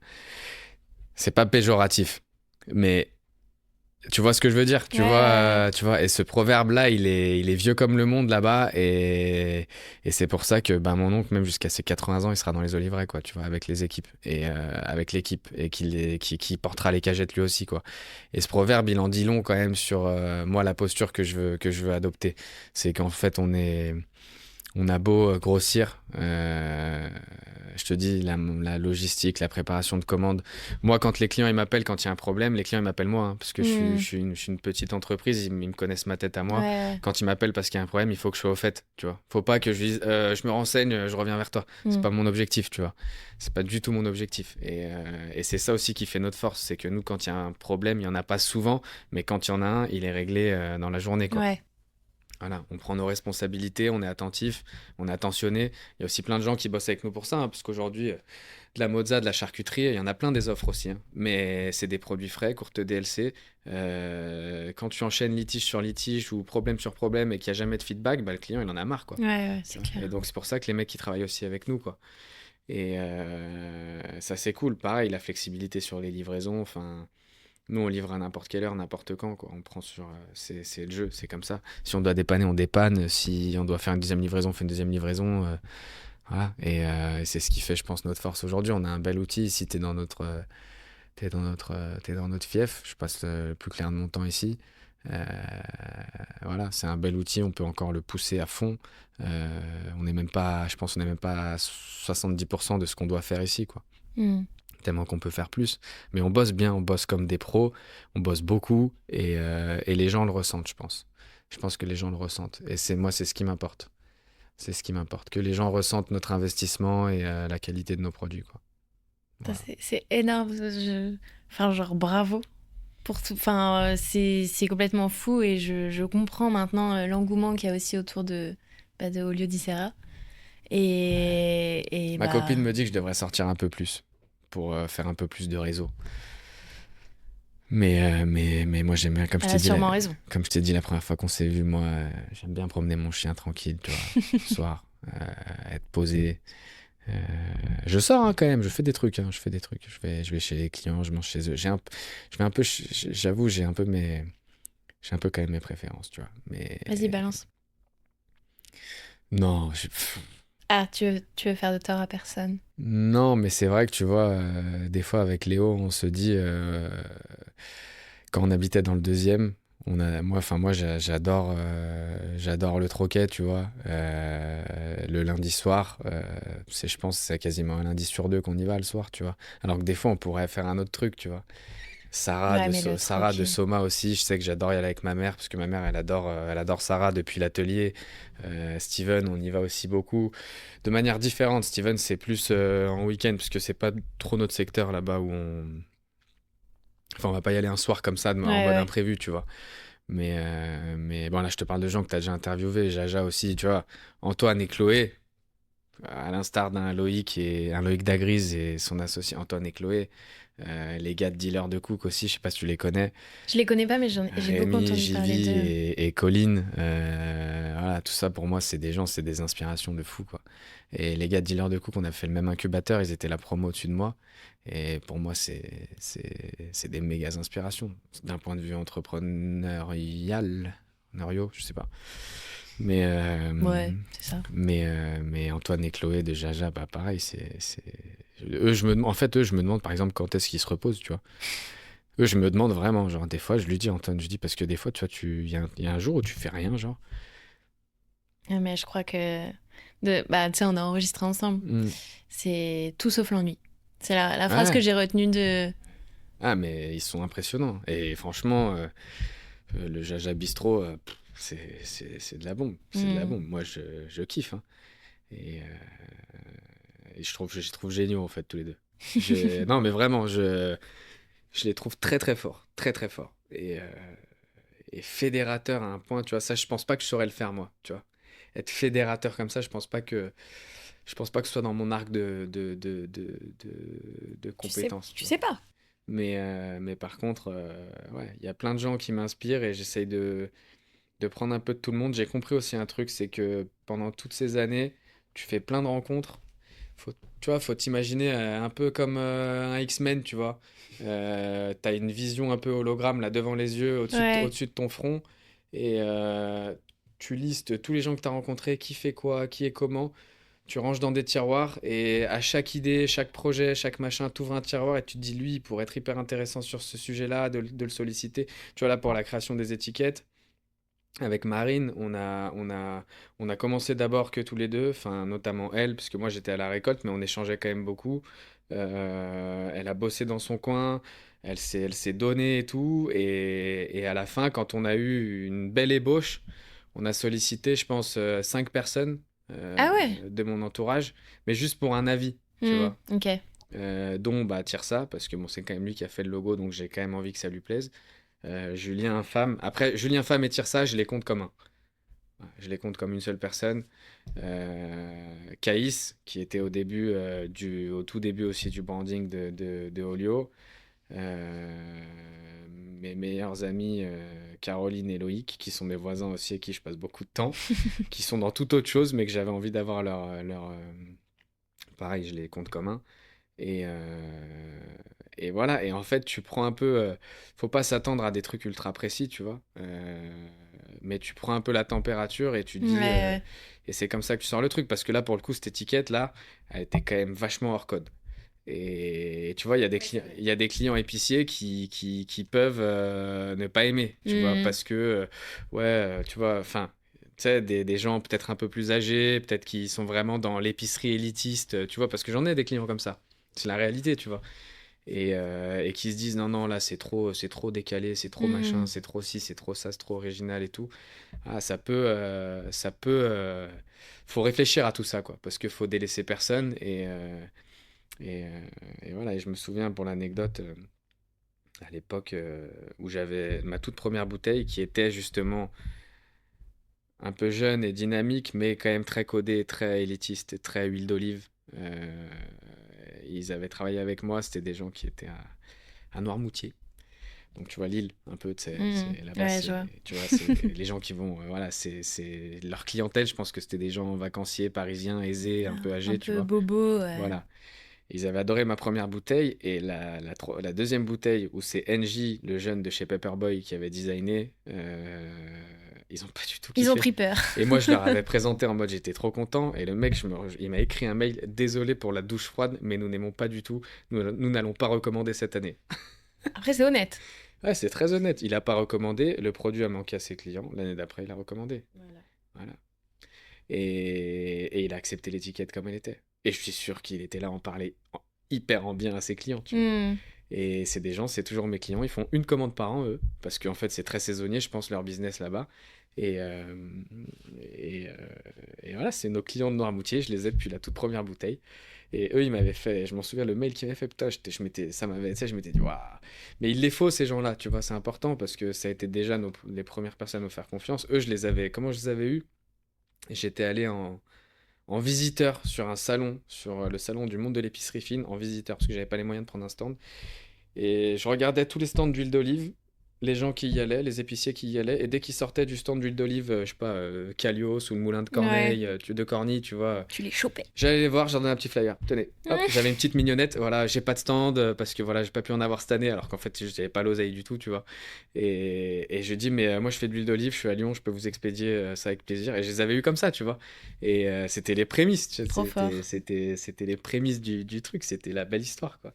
Et je les avais eu comme ça, et on a toujours travaillé ensemble. Et pareil, il y a une fille à Nantes qui s'appelle Pia Vino, euh, qui a une épicerie depuis quasiment en même temps que j'avais créé la boîte. Et on travaille ensemble depuis le tout début. Elle est fan de l'huile nouvelle. Et elle, pour le coup, elle nous prend pour beaucoup d'autres références aussi. Donc c'est un beau travail qu'on fait ensemble, tu vois. Ouais. Et j'ai quelques clients comme ça historiques, même à Lyon, tu vois, Avenue des Frères Lumière, au Divin Plaisir. Il n'y a pas forcément cette fame ultra jeune, ultra dynamique, mais c'est des vrais commerces, tu vois, qui ont pignon sur rue, quoi. Et qui sont là, qui ont le mérite d'exister, et qui passent du produit, et qui le valorisent, qui le font connaître, parce qu'il y a plein de gens finalement qui vont acheter là-bas. Tu vois, il est en plein Avenue des Frères Lumière. Voilà, c'est hyper important, et on fait un super boulot ensemble. Et pour nous, aujourd'hui, c'est des clients, voire des fois plus importants que les clients qu'on appelle images, tu vois. Et voilà. Et il y a une ville là où je veux absolument me développer cette année, c'est Marseille. J'y suis pas assez. Et c'est une ville qui est en train Pourquoi? Parce que de bien prendre. tu vois qu'il y a pas mal de Bah, je vois qu'il y a une petite fame restos quand même. cool, Ouais. des chefs cool qui s'installent Il y et a une tout. petite fame. Bah, en fait, tous les Parisiens vont à Paris, quoi. Vont à Marseille, quoi. Ouais, ouais, voilà. Même les Lyonnais, hein, putain, quand même, hein, beaucoup de Lyonnais qui vont à Marseille, hein. Ah ouais? Ouais, je trouve, hein, quand même, hein. Je trouve. Et j'y suis pas assez, tu vois. Je suis chez Provision, qui est une très belle boutique. Mais j'y suis pas assez. Et j'aimerais bien développer Marseille cette année, ouais. J'aimerais bien développer Marseille. L'huile d'olive, ils doivent être bien... Ils sont calés déjà. Mais on fait de l'huile italienne. Pas la même chose. Ou franco-lyonnaise, ou italo-lyonnaise, ou italienne. À Lyon, les gens qui me disent, ouais, mais moi je fais que du local, machin. Je dis, mais à Lyon, il n'y a pas d'olivier, les gars. Mais surtout que je me faisais la réflexion, je me disais, ouais, ça doit être dur parce que il y a beaucoup d'huile made in France et les gens veulent beaucoup de made in France aussi, de plus en plus. Mais je me dis, je suis désolée, mais l'Italie, c'est quand même local. Regarde Lyon, c'est à côté. Alors, les Pouilles, c'est bas, mais à l'échelle mondiale, je sais pas, c'est con ce que je veux dire, mais c'est quand même assez local. On n'est pas très loin quand même. Non, on n'est pas très loin, mais c'est pas local, tu vois. Genre, Oui, je rêverais c'est de pas- travailler avec Rustic, par exemple, Maxime Laurençon, mais il fait que des trucs à moins de tant de kilomètres, tu vois. Oui. Ouais, tu peux pas. Quand le gars te dit ça, t'as plus trop d'arguments, tu vois. Si, je lui Ah dis, oui, bah, c'est sûr. moi, je lui dis en rigolant, je dis, moi, je suis un hardi, tu vois. Genre, voilà, mais c'est pour vanner, tu vois. Mais bon, tu vois, je travaille aussi avec Romain Hubert du restaurant L'Émulsion. Je sais pas si tu connais. Ouais, c'est plutôt dans les qui mondes est- du Lyon. Non, il est Il est à Saint-Alban-des-Roches. C'est une petite demi-heure de Lyon sur la 43, je crois. Et lui et sa femme, ils sont exceptionnels aussi. Il a été étoilé en 2019 ou 2020. J'espère qu'il m'en voudra pas que je me rappelle plus de l'année exactement. Mais il a son restaurant gastronomique, donc l'Émulsion, et à côté, il a ouvert L'Ophieux, Oui, j'allais dire, il y a un autre nom aussi. qui est un c'est ça, restaurant ok. de viande et de terroir, et lui et il y a chambre d'hôte au-dessus, et parce que justement, et comme ils sont un peu excentrés, enfin, qu'ils sont un peu, faut y aller, quoi, tu Ouais, vois. ouais. Et eux, ils sont exceptionnels aussi. Et je travaille avec lui, alors que lui, il fait que des produits aussi locaux, petits environs de chez lui et tout. Lui, il m'a emmené une fois visiter un mec qui fait de l'omble chevalier. J'ai jamais vu ça, genre dans de l'eau douce. Enfin, tu vois, c'était trop bien. Et je l'entendais parler avec le gars. C'était ouf, tu vois, d'entendre l'échange entre un chef étoilé qui va travailler le poisson et le mec qui élève le poisson et qui le tue. Je l'ai vu le tuer aussi avec un petit Ah, coup de bâton sur la tête. Tu vois, je me suis dit, ah horrible. ouais, c'est comme ça. Et après, il nous l'a mis dans un polystyrène. On l'a fait au barbecue le soir, je me rappelle. C'était ouf. Un peu trash, Et mais bon. tu vois, et Romain qui te regarde et qui te dit putain, ça, tu vois, travailler comme ça avec un peu de ton huile, c'est incroyable. Tu vois, ou un Steven qui m'envoie une photo hier soir pour me dire, mec, j'ai fait un méga dessert avec ton huile. Un Tu dessert. vois, ouais, crème d'orange brûlée, sorbet orange brûlé, kumquat, etc. Et ton huile en dessous. Mais tu vois, c'est en ce qu'il a mis sur Insta, non? Ouais, c'est ce qu'il a mis sur J'ai Insta vu. hier. Bah, j'y pense là, c'est pour ça ça me vient. Et voilà, ça c'est ouf, tu vois. Ça c'est ouf. Moi, j'adore. Et aujourd'hui à Lyon, je travaille avec Carla aussi. Kirsch. Ouais. Oui, je à crois l'ébriquerie. ouais, c'est ça. Et tu lui vends du fromage. On lui vend du fromage et de l'huile d'olive aussi. Hein. De l'huile d'olive, à la base de l'huile d'olive. Et du fromage maintenant aussi. Et là, c'est pareil, elle a eu son bib. Elle est au top. Je crois qu'elle elle ouvre plus grand. Ou elle ouvre un Pas deuxième, plus je sais grand, plus. mais un deuxième, 1000 pas. Qu'est-ce qu'il y a? Juste fais gaffe à tes mains. Ah ouais, pardon. Ah, je suis Ouais, mec chiant. Ouais. Et Carla, c'est pareil. Je travaille avec elle depuis un moment. Et je trouve ça ouf ce qu'elle fait. Ah, Je mais pense c'est que c'est son complètement- mari avec qui elle travaille. Et Ouais. pareil, ils sont méga débrouillards, quoi. Et je trouve ça. Enfin, je suis hyper content de bosser avec elle, tu vois. Je travaille avec des petits restaurants aussi comme le Café Anne, qui font une cuisine que j'adore aussi dans le deuxième, Frazarin aussi, qui sont des gars super. Eux, pareil, ils sont venus nous voir, ils n'avaient pas encore ouvert. Enfin, il y a des belles histoires comme ça, tu vois. Ouais. Il y a des belles histoires et ça, c'est un petit kiff quand même. Pour moi, c'est la récompense du truc, quoi. Mais c'est clair, à la fin que les chefs, ils travaillent tes produits, qu'ils les kiffent et que les consommateurs, les clients, ils aiment. Et à côté de ça, Plus je travaille important. avec des structures plus grosses, comme notre client à Rouen, qui est un client historique pour moi aussi, qui s'appelle Au Gourmet d'Italie. Je suis allé le voir, il avait une boutique. Aujourd'hui, il en a 3, plus 3 franchisés. Et on le sert sur tous les établissements. Ça, c'est bien, ça. Et pareil, Antoine Fauquemberg, je lui tire mon chapeau, quoi, parce qu'il fait ça en famille et il se développe à fond. Et ses épiceries, elles sont magnifiques. Il n'y a pas d'autre mot, elles sont magnifiques. Ça devrait être des exemples d'épiceries pour tout le monde, d'épiceries italiennes. Je travaille avec le Verona Tutti. Eux aussi, genre, chaque fois que je vais manger là-bas, c'est rien à dire. Voilà, régal. Ils ont ouvert une épicerie, ils ont nos produits, on leur fait pas mal de produits frais, de charcuterie. À Lyon ou pas? Ouais, à Lyon, à Verona Tutti, rue de la Thibaudière. Rue Montesquieu, rue de la Thibaudière. Ok, parce que je voulais te demander une épicerie, des bonnes épiceries, parce que je me souviens quand j'étais plus petite avec mes parents, on n'habitait pas à Lyon, et on se déplaçait à Lyon juste parce qu'il y avait une épicerie italienne. Je saurais pas te dire où est-ce qu'elle était, mais le gars, en gros, il faisait tous les week-ends l'aller-retour, et il allait chercher ses mozza et tout. La Enfin, Croix-Rousse. non, c'était pas la Croix-Rousse, mais je crois que c'était plus vers le 6e, le 3e. Je me souviens Le pas 6e, de... ça devait être Naturalmente Italiano, je pense. Je sais pas, mais le magasin était incroyable, et j'étais toute petite. Ou sinon, à la Croix-Rousse, il y avait Casa Valenti, qui faisait du gros boulot aussi à l'époque. c'était sûr que c'était Ils ont plus ils ont plus tous les établissements maintenant, mais il y a Bistro Valenti, le fils, qui a ouvert à Caluire. Julien, il s'appelle, avec qui je travaille et qui est top aussi, qui fait de la bonne cuisine. Il y a le Bleu Vert aussi, que j'adore. Je sais pas si tu les connais. Ouais, si. Enfin, je les connais pas personnellement, mais je connais. Une épicerie cool, une épicerie populaire cool où je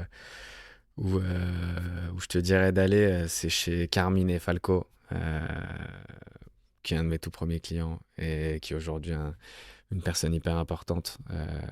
Carmine, ancien champion du monde de BMX. Allez, d'accord. Plusieurs fois champion du monde de BMX d'ailleurs, champion d'Europe, champion de France, tout ce que tu veux, coach en équipe de France, qui est napolitain de base et qui s'est reconverti. Il a ouvert une épicerie comme en Italie. C'est pas là-bas où tu trouveras les meilleurs produits du monde italien, mais par contre, t'es en Italie là-bas. Voilà. Et ça, c'est cool. Verona Tutti, ils ont ouvert une très très belle épicerie que j'aime beaucoup. Enfin, moi, après, j'habite à côté, donc pour le coup, je vais leur acheter des trucs. Ouais. Tu vois, genre, je leur vends du gorgonzola cuillère. C'est quoi cuillère? Du gorgonzola crémeux, Ouais, ok. tu vois, que tu sers à la cuillère, à la Ok. louche. Moi, j'ai que des pièces de 6 kilos Ouais, et je peux pas les ouvrir, tu vois. ouais. Donc, je leur vends et je vais leur acheter genre 100 grammes de gorgonzola pour chez moi, tu vois. Tu t'achètes ta Ouais. propre gorgonzola. Mais ouais, mais tu vois, c'est. Tu m'étonnes que ça marche bien. Et ils cuisinent trop bien dans leur resto. Ils ont eu le bib aussi. Et hyper fort, quoi. Tu vois, hyper fort. C'est des gens hyper sérieux, hyper sympas. Enfin voilà, après des épiciers, on travaille avec pas mal d'épiceries. Et ils sont tous bien à leur façon, tu vois. Ils ont tous leur vision du truc, tous leur interprétation de l'Italie. Ils font leur choix un peu comme ils veulent, en fonction aussi des contraintes qu'ils ont, tu vois. Et c'est hyper important. Mais c'est vrai que chez Carmine, tu as cette ambiance tout à la louche, très vrac, qui, moi, me rappelle quand même beaucoup le sud de l'Italie, tu vois.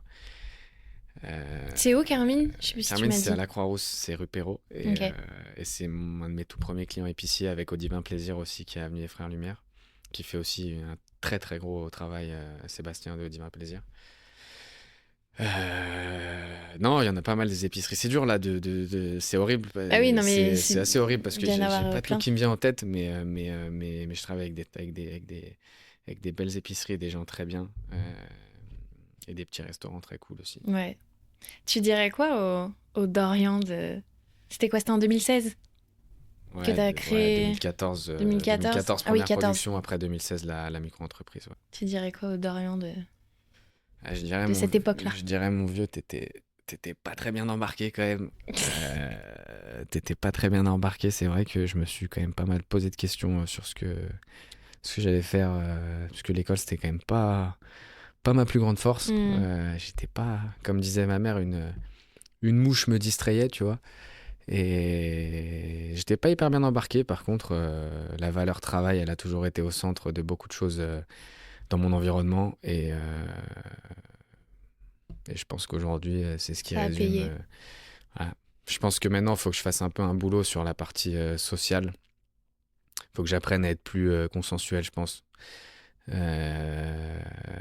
Dans les relations sociales. Peut-être que ça viendra le jour où tu arriveras un tout petit peu plus délégué et du coup tu t'ouvriras plus sur ce qui sera plus facile. Peut-être travailler un peu là-dessus.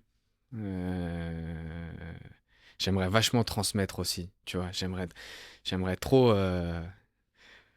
Tu vois, avec Antoine de Jaja et les gars de Dealer de Cook et Antoine aussi Rubelin de Instead, je voulais qu'on crée un incubateur food et culturel, tu vois. Mais bon, mais ça demande trop de temps, mais j'aimerais trop. Mais go. Ouais, mais ça demande beaucoup de temps, franchement. Bah après, ça dépend. En gros, tu veux accompagner des gens qui veulent créer Bah voilà, c'est là où est la limite. C'est que moi, j'aimerais les motiver, leur donner des tips, mais de là à dire que je les accompagne, c'est un vrai métier, quoi. Ouais, c'est chaud. Pour avoir fait un incubateur, c'est un vrai boulot, ouais. quoi.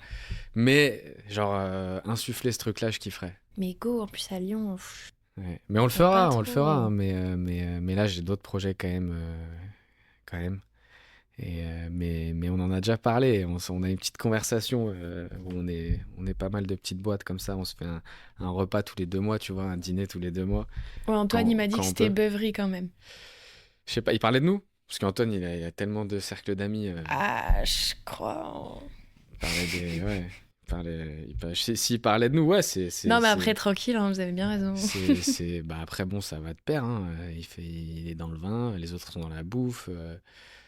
Si on rassemble pas le tout, évidemment, on saurait pas trop quoi se dire, je pense. Tu vois. Mais ouais, c'est. Vous y pensez, quoi. Moi, j'aimerais trop. Non, mais c'est une trop bonne idée et je trouve que ça manque aussi à Lyon. C'est bien. Non, c'est bien. Juste de motiver les gens et de leur apporter du conseil, même si c'est genre une réunion par mois. Ouais, ou juste transmettre un peu de telle erreur à pas faire, ou telle erreur à faire, tu vois. Et en vrai, c'est méga important. Enfin, ça moi, je me souviens du jour où, à la fac, à l'Incube, ils m'ont fait le calcul du point mort pour que, en vendant juste des bouteilles d'huile, je me paye et que je paye des charges qu'on avait imaginées. Basses, tu vois, en plus. Genre, j'étais devant le tableau, je me disais, j'y arriverai jamais. Genre, fallait vendre, je sais pas combien de milliers de bouteilles, tu vois. Et puis, au final, bah, en fait, la vie d'une entreprise, quand je dis une entreprise, c'est plus d'un projet. Ouais. C'est qu'en fait, ils pivotent un petit peu tout le temps, quoi. Tu l'adaptes, tu fais des compromis, tu prends des décisions, tu changes d'avis, tu vois, comme changer de logo en cours de route, etc. En fait, à un moment, si t'es plus à l'aise avec ton image, ben faut la changer, faut pas hésiter, tu trouveras un moyen de faire comprendre aux gens, quoi, tu vois. C'est pas un raté, c'est pas un échec, c'est juste une évolution. Une évolution à chaque fois, quoi. Tu vois. Moi, j'ai une question pour toi. Waouh. J'ai peur. Est-ce que j'aurais le droit à un t-shirt, moi? Mais bien sûr, tu m'en as offert un. Attends. Ouais, c'est un petit spoil, mais c'est pas grave, comme ça met la puce à l'oreille aux gens. Taille L, hein, parce que j'ai grossi un peu cette année. Bien sûr, taille L pour toi. Il y en aura un pour Marine, un pour toi. Merci bien. En plus, Merci mais bien. ils vont être trop beaux. J'en doute pas. J'en doute pas qu'ils vont être trop bons. J'ai déjà eu J'en doute pas. des petites images. Ouais, non, les gens, ils vont rien comprendre, mais vous verrez, vous inquiétez pas. Vous inquiétez pas, on fait un truc cool avec Marine, justement, dont on a bien parlé, qui est très forte. Marine très douée et puis bon, Daolio Dissera pas oublié quand même, hein, et elle est avec nous. Bien sûr. Mais ouais, en tout cas, je sais pas si t'as d'autres questions. J'ai l'impression que j'ai parlé de beaucoup de choses et à la fois de rien du tout. Bon, tu rigoles ou quoi? Mais Non, t'as parlé de tout, de tout. Franchement, j'ai même pas eu à... Non, trop fort. t'avais écrit quoi d'autre, toi? Parler du processus de production, tu vois, c'est fait. L'expansion, le développement, la diversification. J'étais restée très vague dans mes trucs. Mais ouais, non, trop fort. T'as tout dit. T'étais bien préparée en vrai. Non, je t'ai pas bien préparé, mais c'est un exercice que j'aime bien quand même. Ah, C'est petite introspection. déjà, on est vendredi, c'est la fin de semaine. Tu sais ce que je fais demain? Ben non. Demain, je fais des sandwichs à la Biennale. Et comme le boulanger, il a un gars en arrêt maladie, je vais faire les pains avec lui à 4h30 du matin. Ah ouais? Ouais. Ah non, j'adore. Ouais, moi, j'adore pas trop là, mais ça va être chambé, je pense. Non, ça va, t'as l'habitude avec tes récoltes. Mais ça va être C'est chambé. J'ai hâte d'y être. C'est excellent. Attends, mais tu vas faire des sandwichs pour la Biennale? Ok, comme ça. Au calme. Trop bien. Et je vais faire les pains avec le boulanger. Oh non, mais j'adore. Ce qu'il m'a dit, d'ailleurs, je suis tout seul. En fait, il faut que tu m'aides. Sinon, je peux pas le faire. Et en ce moment, on fait des panettone avec Mado, J'ai vu en bas. Jacopo et Charlotte.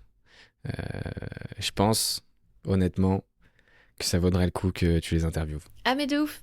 Voilà. Ah, mais je les... Et Mon message est prêt. Et je t'invite aussi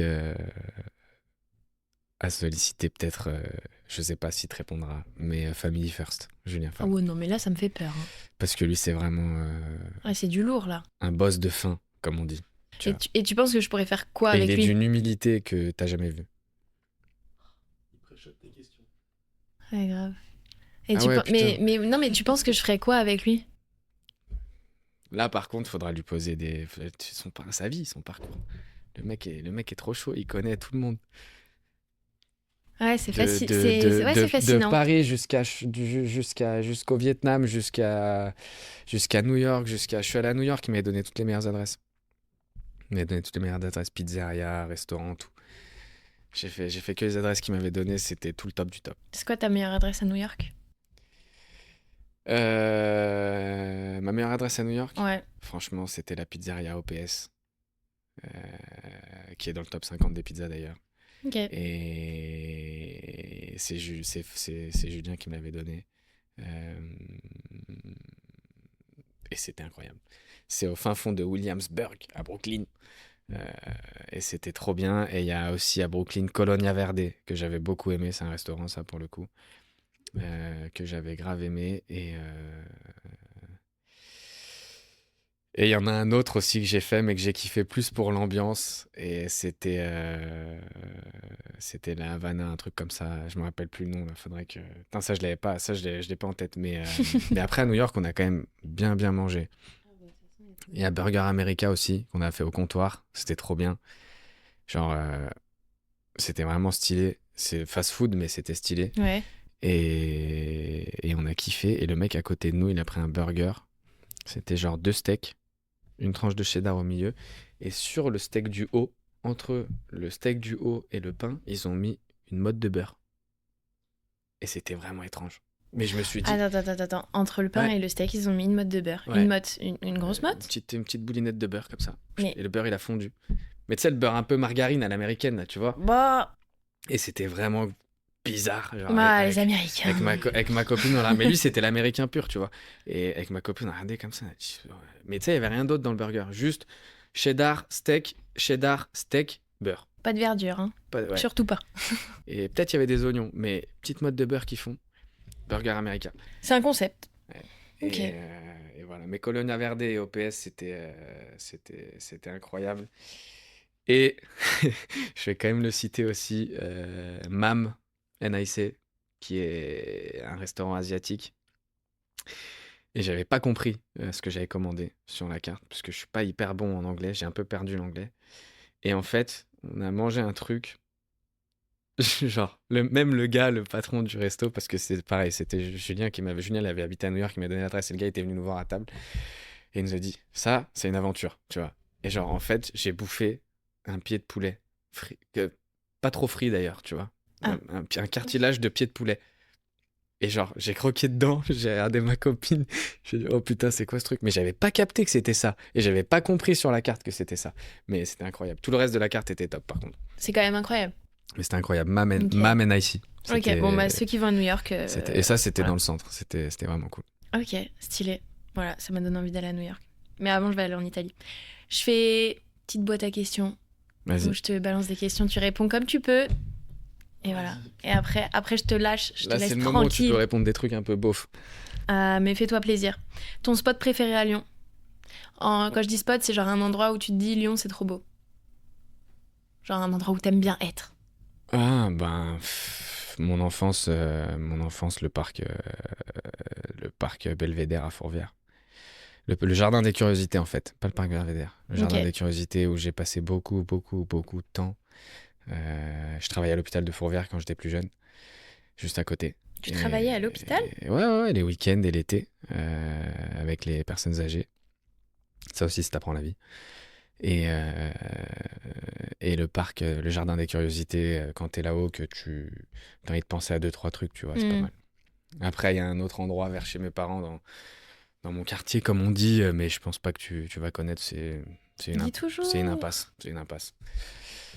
Voilà, l'impasse Montbriand. Non, effectivement, je connais pas, mais Mais voilà. peut-être qu'il y en a qui vont connaître. Montbrix, pour ceux qui connaissent. Personne connaît, mais là où est né le groupe de rap qui a un peu percé sur Lyon, Lyonzon. Eh oui, Voilà. Lyonzon. Lyonzon, à la base, c'est mes potes. C'est vrai? À la base, ça s'appelle RTT Clan. Tu connais? Bah, Lyonzon, ouais, je connais. Et à la base, c'est mes potes. Et à la base, ce groupe, avant qu'il soit ramifié avec tous les autres, le cœur du truc, c'était RTT Clan. Et à la base, Tu faisais partie du truc. RTT Clan, c'était un nom, ouais, c'était nous, ouais, c'était nous. Mais moi, je faisais pas de rap, mais ça Tu faisais quoi voulait dire autre chose que je peux pas dire ici, mais ça voulait dire autre chose. Mais ouais, Lyonzon, enfin, il y a des membres du groupe. Et d'ailleurs, il y a pas longtemps, il y avait Faz et Guap qui étaient ici au dépôt. Guap, c'est un ami d'enfance. Et Faz, c'est le producteur de Orelsan et qui bosse aussi avec Lyonzon. Et ils étaient là au dépôt. Ok. C'est très lourd, ouais, de ouf. Après, Faz, c'était la première fois que je le rencontrais. Mais c'est un proche de Guap et de mon gars Steph qui est en logistique ici. Et ils sont venus nous voir au dépôt. Bah, méga stylé. Oh là là. Mais Guap, par contre, de Lyonzon, c'est mon ami d'enfance. Ouais. Ok. Incroyable. Très Ouais, drôle. on a tous eu un chemin différent, mais on s'est donné les moyens de faire des trucs. Ouais, bah ouais. Ah, énorme. Donc, tu faisais quand même partie de RTT Clan. Non, mais ça ne le note pas, ça. Ça, c'était à l'époque, c'était pas du rap, c'était pas cette signification là. Ton péché mignon culinaire? Si t'en as plusieurs, J'en ai j'accepte. plusieurs. Vas-y, balance. J'en ai plusieurs. Je pense que le last meal, ça serait spaghetti à huile piment. C'est mon nom de code sur Twitter d'ailleurs. Après, il y avait le porc au caramel de ma grand-mère en Savoie, que j'aimais beaucoup. Et pas mal de trucs, hein. La pizza, j'aime bien la pizza. Mais laquelle? La Diavola. Attends, il faut que tu me dises qu'il y a dessus parce que... La Diavola, sauce tomate, fiore di latte, saucisse piquante. Ah ouais, ok. Et moi, je rajoute des olives. Ok, bah oui, évidemment, Voilà. bien sûr. Mais après, tu vois, il y a plein de trucs que j'adore. Un peu travailler, les petits ajouts de cochon, tu vois, ce genre de trucs. Un peu travailler dans des bons petits jus, des bonnes petites sauces. J'adore le Paris-Brest. Celui du bistrot Abel, notamment. Je le connais pas, faut que j'aille goûter. Le Paris-Brest du bistrot Abel, je pense que pas mal de pâtissiers pourraient redire dessus, mais il est tellement gourmand. Et tellement bon, tellement bien fait. Bastien est trop fort. Et ouais, le Paris-Brest du bistrot Abel, il me fait kiffer. Ok. Bastien, faut que j'envoie un message. Bastien, c'est un mec de vers chez moi, Bastien. Il connaît l'impasse que je t'ai cité, Bastien. Eh ben, j'en parlerai avec lui. Ton film préféré? Ah ouais, j'avais noté ça. Ouais, vas-y, balance. Ton film préféré? Mon film préféré Putain, j'en ai plein. J'en ai un beauf. Bon, un beauf et un pas beauf. Le beauf, c'est le boulet, Ok. avec Benoît Poelvoorde et Gérard Lanvin. J'ai dû le voir 150 fois. Et après, film préféré... je pense qu'American Gangster, il m'a marqué quand même. Ah, je connais pas. Avec Denzel Washington et comment il s'appelle le cousin là Denzel Washington et l'autre, celui qui joue le flic, c'est... Oh, tu sais pas, toi? Attends. Tu sers à quoi? Une fois que je pouvais intervenir. Putain, mais il est hyper connu, j'ai juste son nom qui me revient pas là. Bruce Willis. Non. Ah bah, après, il y a toute la trilogie Die Hard. C'est... Non, mais ça non plus, j'ai pas les refs. C'est horrible. Non, mais je suis. On cherche quoi, un acteur américain? Oui, mais c'est toi, je vais te le dire tout de suite. De. C'est... Un blanc, un noir? C'est un blanc, c'est Euh, Russell Crowe. Zac Russell Efron. Crowe. Allez, va. Mais non, bien sûr, il y a toute la série, il y a toute il y a la saga Die Hard. Mais je vais avec regarder, Bruce parce que Willis, c'est pas la première fois qu'on me dit ça. qui a inspiré derrière La Tour Montparnasse Infernale, qui est aussi un film avec Eric Ramsey que j'adore, tu vois. Mais ouais, je pense qu'American Gangster fait partie des films, Les Infiltrés aussi à l'époque, et The Town avec Ben Affleck aussi. The Town, pas mal aussi. Ben Affleck. Et voilà. Ok. Et série préférée, je te le dis parce que j'ai envie de le dire. Oui, fais-toi plaisir. The Wire. Attends. The Wire, HBO, The Wire, Les Sopranos. Boum. Ok. Si Ah, t'as mais c'est pas une regardé, série si t'as pas regardé The Wire, il faut que tu regardes The Wire tout de suite. Ok. C'est 5 En saisons, plus, c'est des morceaux, mais c'est j'ai exceptionnel. HBO. Je vais regarder. C'est les premiers, c'est ceux qui HBO, c'est ceux qui ont inventé la série. Tout court. Et c'est genre une série à l'ancienne ou c'est récent? C'est à l'ancienne. Baltimore dans les années 2000. 90 Ok. 2000. Ok. Putain, j'ai du taf. Ta musique pour cuisiner. Tu cuisines? Ouais, t'aimes bien ça. De plus en plus, depuis que j'ai déménagé là, qu'on a un appart plus grand, une cuisine cool, que je me suis acheté des ustensiles en Italie, de plus en plus. Après, je fais des choses très modestes, hein, mais je m'y mets. Et ma musique pour cuisiner, je sais pas si j'ai une musique pour cuisiner, je t'avoue. Une Mais musique pour te laver, une musique pour... pour reprendre un peu de force, je vais le dire, tant pis si c'est beauf, mais de toute façon ceux qui savent, mais Booba, Laquelle? trop. Ok. Trop. Booba, B2O. Inédit Ok. de Booba. Ça c'est la chanson impossible de concevoir la vie sans Crime Team et Milliards de Centimes. Mhm. B2O. Ouais. D'accord. Sympa. Une expression que tu utilises avec tes équipes? Ouah, mes questions, mais... C'est nous les loups. C'est nous les... Ah. J'aime bien. Les loups. J'aime bien. C'est nous les loups, ouais. Si tu pouvais dîner avec une personnalité, ce serait qui?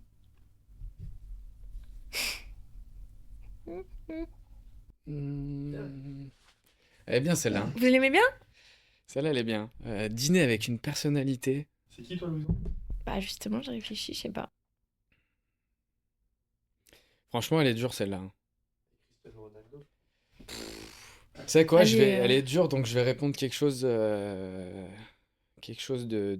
simple. Et en vrai, j'aimerais bien. Mais avec Gennaro Gattuso, qui n'est pas une personnalité ouf, mais qui est un joueur de foot du Milan AC qui m'a inspiré toute ma jeunesse par sa force de caractère et la façon dont il a mouillé le maillot. C'était un numéro 8, il a marqué un seul but dans sa vie, il a joué je sais pas combien de milliers de matchs, il a cassé je sais pas combien de jambes, il a pris je sais pas combien de cartons rouges, mais C'est un dur, lui. il avait la niaque à fond. Il avait la niaque à fond, c'était mon joueur préféré. Personne l'aimait, c'était mon joueur préféré. Ok. Et c'était la pierre angulaire. Pirlo, Andrea Pirlo, il serait jamais devenu ce qu'il était sans lui. Gattuso derrière lui. Ok, c'est beau, c'est très beau. Voilà. Et je mangerais bien avec lui, ouais. C'est un Calabrais. En vrai, je mangerais bien avec lui. Ça me ferait kiffer. Mais propose, hein. Ouais. Ouais, bah ouais. Écoutez, je vais vous laisser avec votre foot. Propose. Tu sais pas, hein. Au culot. Ouais, j'aurais kiffé lui envoyer une bouteille un jour, mais putain, pour le retrouver, je sais pas. Mais moi, j'étais un grand fan du Milan AC et allez, à la grande époque. Pas que je suis vieux, mais un peu. Et ouais, j'aurais bien mangé avec Gattuso, c'était mon idole un peu. Franchement, fouille un peu. Je pense que tu peux trouver facilement un contact, une adresse, un truc. Il est super connu, hein. Ah ouais? C'est pas n'importe qui. Ah bah oui, il a gagné la Coupe du Monde, la Ligue des Champions. Ouais, il est connu. Bah, Mais il ce a que un- je veux dire, c'est que c'était un mec, tu vois, c'était pas une resta sur le terrain. Ouais, C'était un peu ouais. un découpeur. Le C'était mal pas aimé, un- genre le. Pas le mal aimé, mais il était pas très technique. Il était. Beau, quoi. Voilà, il faisait rien de beau. Par contre, au milieu de terrain, il y avait rien qui passait. Rien, Hmm. rien de rien. Voilà. Et c'était une teigne, quoi. Et mes seuls maillots de foot, c'est lui, en fait. Carrément. Ok. Une dernière question, et ça, c'est plutôt. Ouais, non, c'est un conseil qui t'a marqué. Et un conseil que tu redonnes aujourd'hui, à ton tour. Un conseil qui m'a marqué.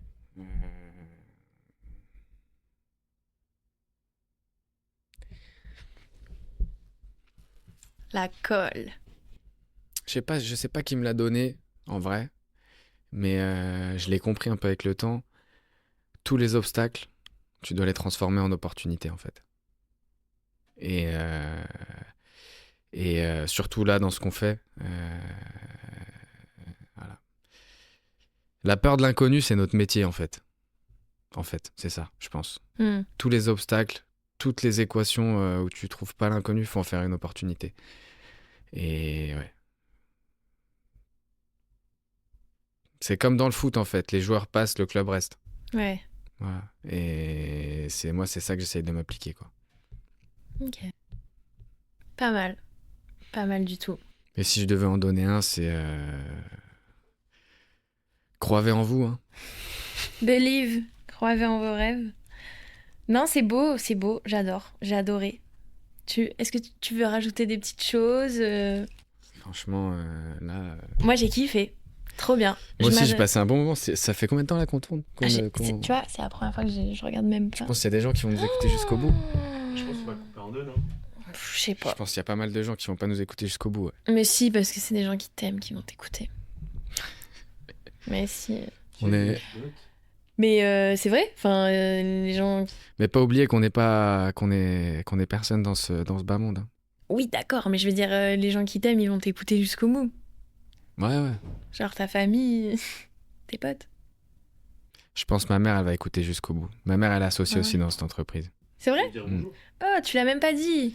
Je lui dis un grand bonjour, un gros bisou, et parce que c'est ma mère, je peux pas parler d'elle comme ça ouvertement, tu vois. Mais cette année, lui, elle porte son nom. La production, Ouais, tu m'as dit, la oui. production 2024, elle s'appelle Mama Patrizia, et je suis hyper content de lui avoir donné son nom cette année parce que c'est la 10e, donc c'est symbolique. On a fait une belle production et elle part bientôt à la retraite, ma mère. Et ça a été pour moi un exemple de travail aussi dans la vie. Voilà. Donc elle m'a toujours boosté, elle m'a toujours transmis des bonnes valeurs. Bon, après, maman, je me souviens aussi de toutes les fois où tu te mettais du côté des profs aux réunions parents-prof. Ça, Aïe, c'était aïe, chiant. aïe. Ça, c'était chiant, mais bon. Voilà. Mais bon, ça m'a servi. Et ouais, si, je lui fais, bien sûr, je lui fais un énorme bisou. Et lui, elle porte son nom, lui, elle est incroyable. Achetez-la, appelez-moi. Pour Noël en Vous serez plus. pas déçus, Franchement, un petit cadeau de Noël, ça Ouais. tue. carrément. Moi, tu vois, je vais en prendre. Et alors, au début, je me suis dit, mais ma soeur, elle va se foutre de ma gueule. Parce que là, à Noël, on va en Italie. Ouais. Et genre, je vais lui ramener de l'huile italienne. Mais de la bonne huile italienne. Un autre, du coup. Bah ouais. Ouais. Ah Vous oui, allez oui. où en Italie? À Ferrare. Tu sais, entre Bologne et Venise. Ouais, je vois très bien. Ouais. Ok, bien. Voilà. C'est bon ça. Et cet été, on était à Cesenatico. Ça te parle? Non. Côte Adriatique, au-dessus de là où ils vont tous là faire la fête. Rimini? Ouais, juste Ok. au-dessus de Rimini, genre à 30 km. Ok. Bien. Ah, donc je suis un peu italienne, quoi. Ah, mais on est et italien qui veut. Après, c'est un mode de vie. Hein. Ouais, C'est une façon de penser. non, mais j'ai hâte, on va bien manger. Toi aussi, t'es italien. Je veux pas le dire, mais.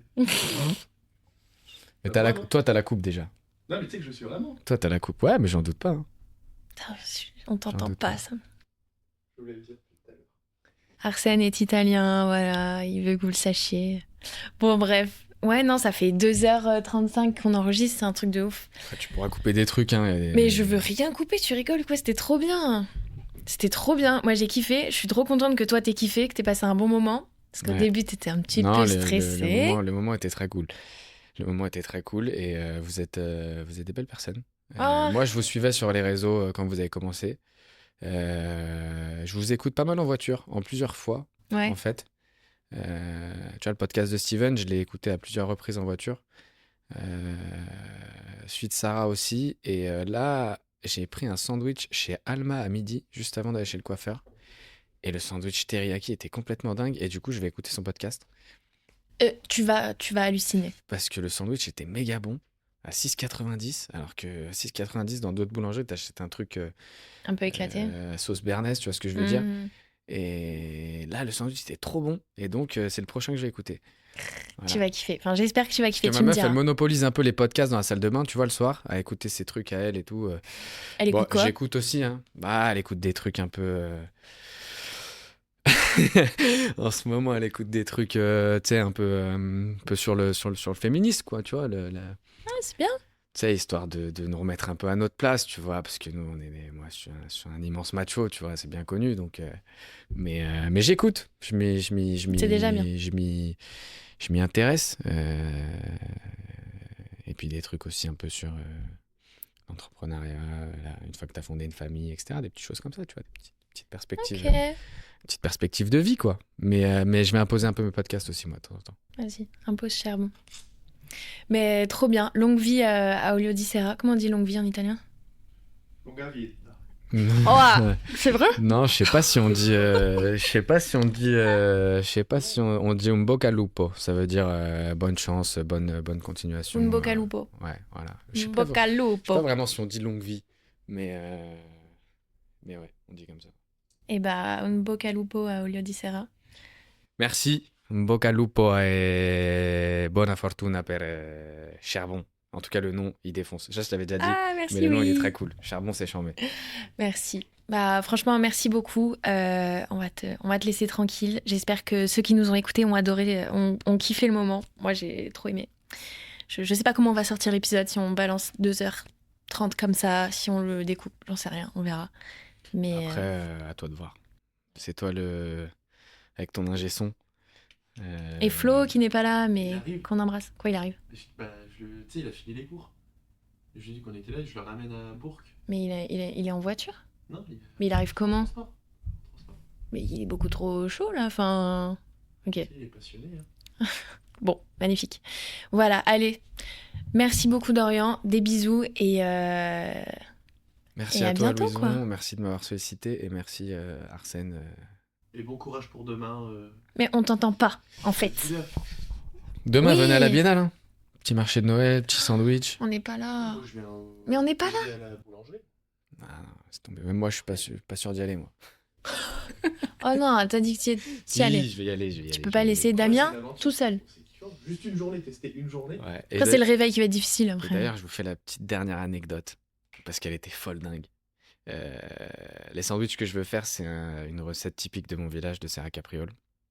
Avec la je- Rosetta. Et je suis allé apprendre à les faire à la boulangerie du village. C'est ce qu'on mange en fait tous les midis dans l'Olivret. Moi, tout est cohérent. Moi, je veux juste importer des choses que je fais sur place, Ouais. que je vis sur place.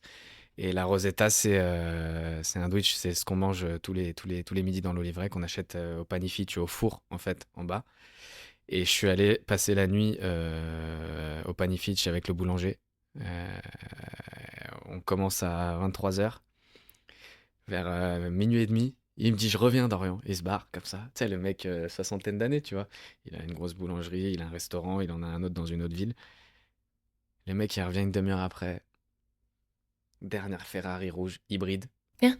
Il sort de la féfé dans des rues en pavé, tu vois. Il sort de la féfé, il me regarde, il me dit elle est hybride, je peux la charger qu'ici à la maison, j'ai pas assez de kilowatts. Le mec, il a mis la féfé hybride à charger comme ça, à côté du four. Non. Et je le regarde et je me dis, putain, la rosette, le mec, il l'a fait la nuit, il la vend 30 centimes. Là-bas, la Rosetta, on l'achète 30 centimes. Je me dis, il a dû en vendre combien, le mec? Ah, il Tu fait vois. peut-être pas que ça, non? Ah, je sais pas. Mais comme il m'a dit, tout le monde dit Ferrari, nana, mais il me dit, mais à 10h du soir, il y a qui pour travailler jusqu'à 5h du matin? Plus personne. Tu vois. C'est Et vrai. le mec, il a déboulé, il a branché sa Ferrari hybride, j'ai les photos, je vous jure. Et allez, on fait nos Elle sandwichs. est incroyable. Elle est Putain, c'est incroyable. ouf. Et il m'a dit, à la maison, j'ai pas assez de kilowatts. Bah Je ouais. l'ai regardé, je putain. tu m'étonnes. Excellent. Ah, c'était énorme. Voilà. Eh ben, belle petite anecdote pour terminer Donc, cet franchement, épisode. voilà. Comme m'avait dit mon tout premier prof d'entrepreneuriat dans l'amphi, si un jour la vie vous envoie des citrons, les gars, faites de la limonade. Exactement. Magnifique. Allez, Bisous. ciao. Merci d'avoir écouté cet épisode, j'espère qu'il vous a plu et que le fait qu'il soit divisé en deux ne vous a pas plus dérangé que ça. Merci infiniment Dorian pour ton temps, on a vraiment passé l'après-midi ensemble, mais c'était génial, on n'a pas vu le temps passer et c'est d'ailleurs pour ça, et je m'en excuse mais bon, en même temps désolé, c'était trop bien. C'est pour ça que l'épisode était très long, c'est que vraiment on n'a pas vu le temps passer. Voilà, trop bon moment, c'était extrêmement intéressant. J'espère que vous aussi, vous avez passé un bon moment, que vous avez appris plein de choses. Honnêtement, je ne vois plus du tout l'huile de la même façon, donc j'imagine que c'est pari réussi pour Dorian et pour toute la team Olio di Serra. Vous avez peut-être entendu parler de t-shirts. C'est tout à fait possible qu'on se soit fait un énorme kiff pour fêter la fin de cette saison incroyable. Mais on vous en parle très bientôt. Moi, je vous dis à très vite sur Charbon. Bisous!